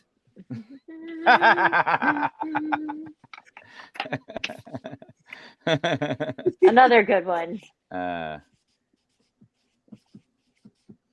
And still have begged for more. See, look, I'm telling you, it feeds into the whole Bed, begging. go to bed. Sounds like pegging. Well, or just begging is an actual thing. But yeah, sure. Yes, but you can combine it with pegging. If we must go that far. You can beg for peg. All right, we got an actual spit take on the show. Here we go. Thank you. You want me to put that on a shirt, Alex? Beg for peg? Maybe there's something. Where's a Peggy from? Like Captain America? Is that her name? Yeah. Peggy? You Yeah. knew something there. Okay. Alex, what's your answer? What could you have done all night? I could have blanked all night. Thanks, Match Game. Could have danced all night. Yeah, per Gene Hackman. Obviously. Can I just say Birdcage did it better? When do they sing that in Birdcage again? Yeah, they sang that in Birdcage. That was actually the first place I ever knew that it existed. I only remember him singing with Christine Baranski, like a made-up song in the office. No, they sang in the apartment when they're all cooped up when they're trying to hide Gene Hackman and the family. They're all dancing around to that, and that's when they all start getting along. Oh, that's fun. Yeah. And finally, come on, Dover, move your blank. And this must be phonetically correct. I would prefer it. Yeah. It would make far more sense. I have no idea. Let's start with Alex. For the lulls. All right. I'm writing it down. Okay. All right, I have it. Let's go. Move your tits and slit.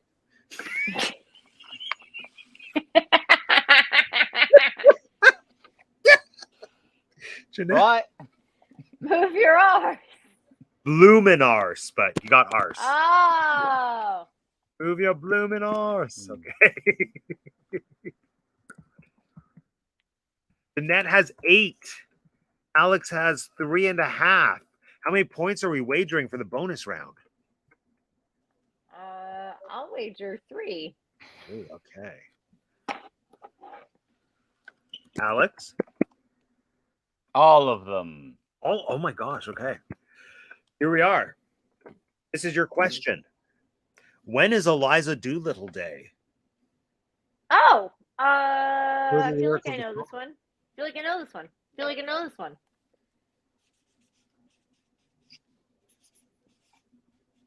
And I know for a fact that Alex watched this song, so he has just. And I know for a fact that Matt posted about this.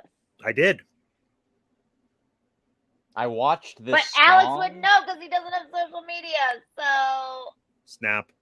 I think he posted something on Facebook. Oh yeah, I forgot that is social media. Yeah. Wait, tell me more about the song, Matt. It's in the Henry Higgins song. Just you wait, Henry Higgins, just you wait.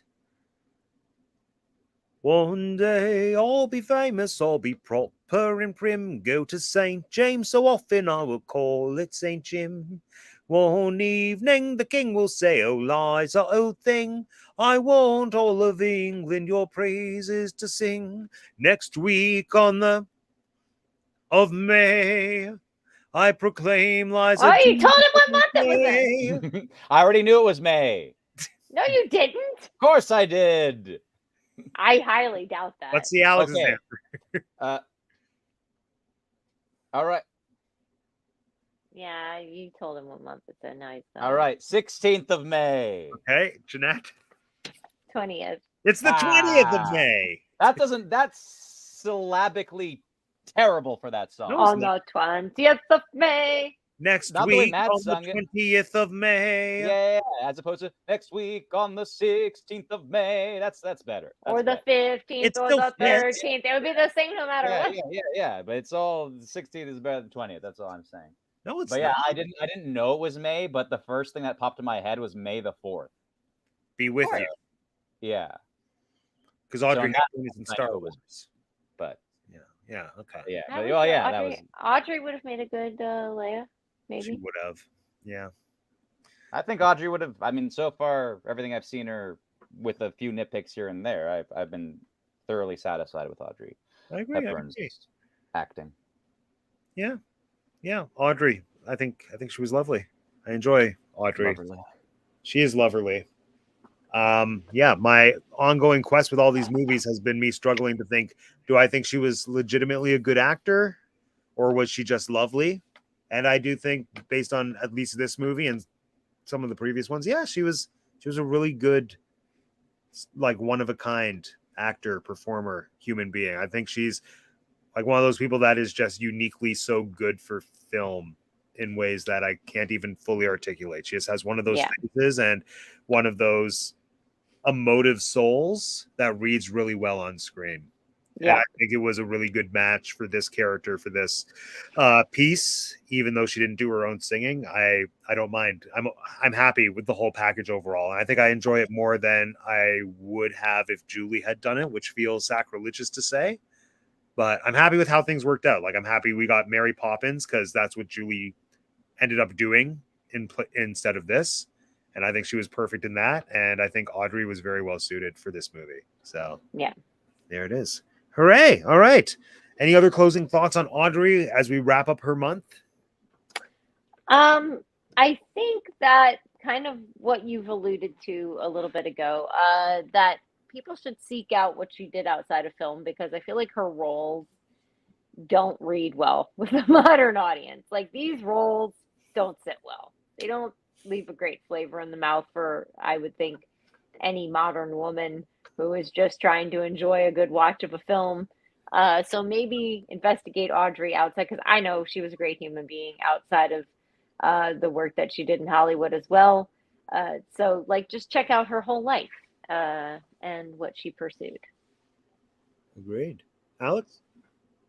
I had the thought that I feel like it'd be maybe interesting, maybe not, to see like a blooper reel of Audrey Hepburn. Yeah. Yeah. I kind of, it evolved from this thought I had of, like, when you guys were discussing her, I don't know, unique, let's say, capabilities in front of the camera or as an actress.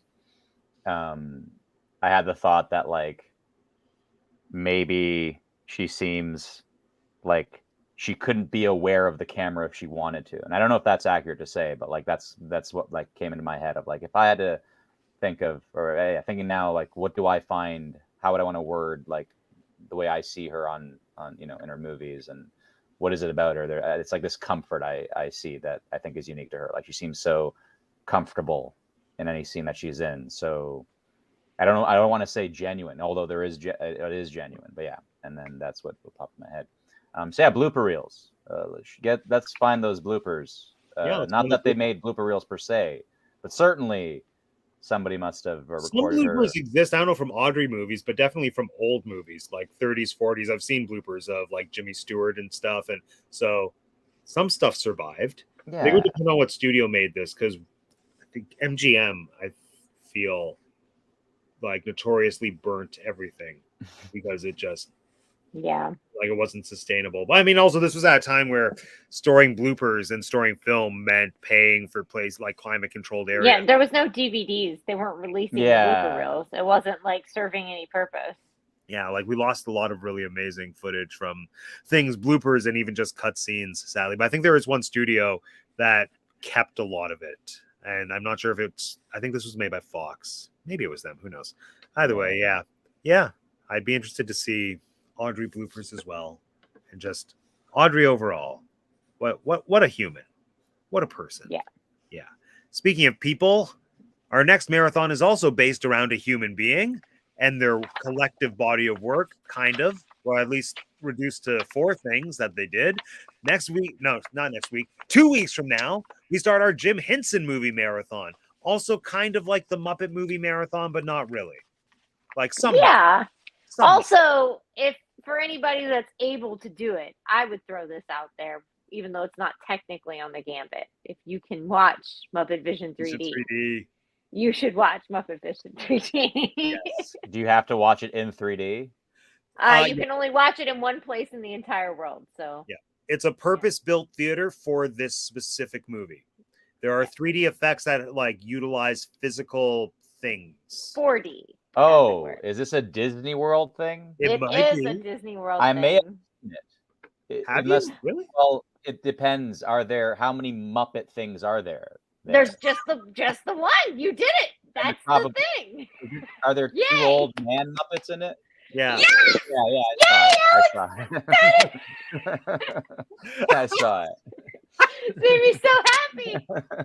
Good. Yeah, I don't remember much, but there were Muppets. Still goes to triumph.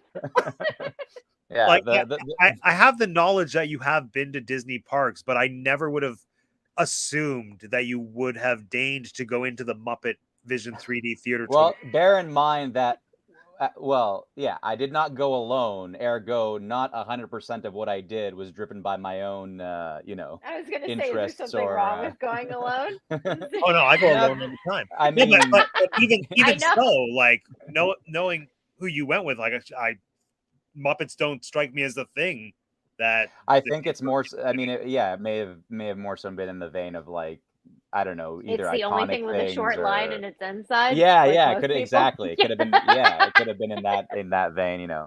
I remember the at the time the one of the cool things I remember was the Star Wars VR thing. It wasn't like the whole Star cantina wasn't finished, but there was probably the Star Tours. Yeah. Thing. I liked that one. Yeah, and I'd been to Universal as well during that trip. So the Universal anyway, the Disney VR was better, but the Universal had more VR at the time. Most of Universal's rides are here's a chair and look at a screen. Yeah. And some of them, there was the Harry Potter stuff was cool. Oh yeah, of course. But Muppets. Henson month. Yay. Henson month. So for those watching, the lineup is going to be, our first week is going to be a double feature. So we're going to talk about the Jim Henson documentary that's dropping on Disney Plus this week, in addition to the Muppet movie. So the first Muppet movie alongside just this movie about Jim Henson's life. Then the following week is me selfishly programming my personal favorite Muppet movie that no one else aside from Mark Andrada seems to claim to be their favorite, which is The Great Muppet Caper. And it is a joy and it is perfect in every way. And I adore it so much. It is so funny. So Great Muppet Caper. Then we move away from the Muppets. We go to Dark Crystal, and then Labyrinth closes us out. Yay! Yeah, Labyrinth. Woo.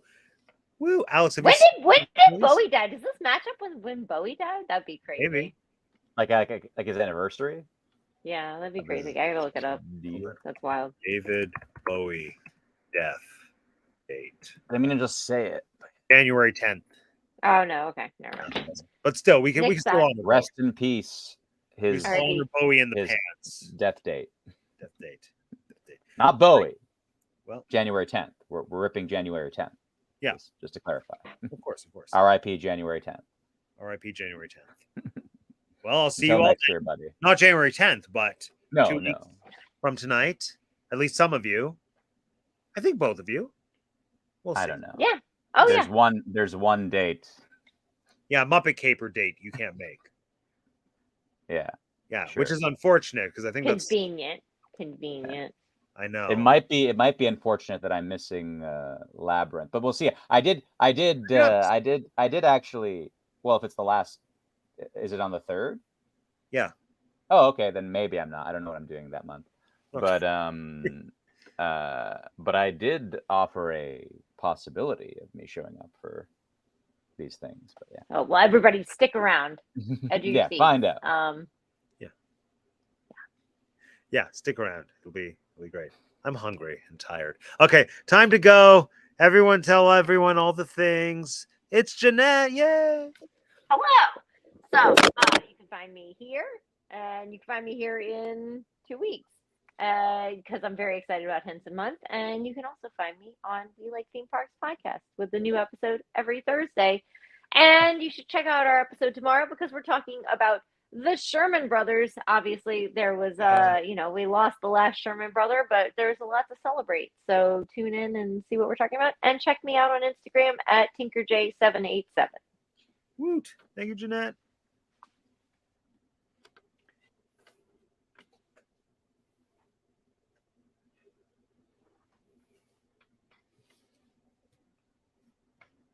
You know nothing of Javert. I was born inside a chair. You know nothing of Javert. I was born inside a chair. I am warning you, Javert. I'm a Yeah, I was stronger born man. inside a chair. There is I'm a power in chairman, me always a if the chair. sun When is you're ever born inside a wrong. chair, You you know know nothing of Javert. Javert. I was born inside a chair. You know, yeah. How do you end this? Just do it, dude. Okay. Just do it.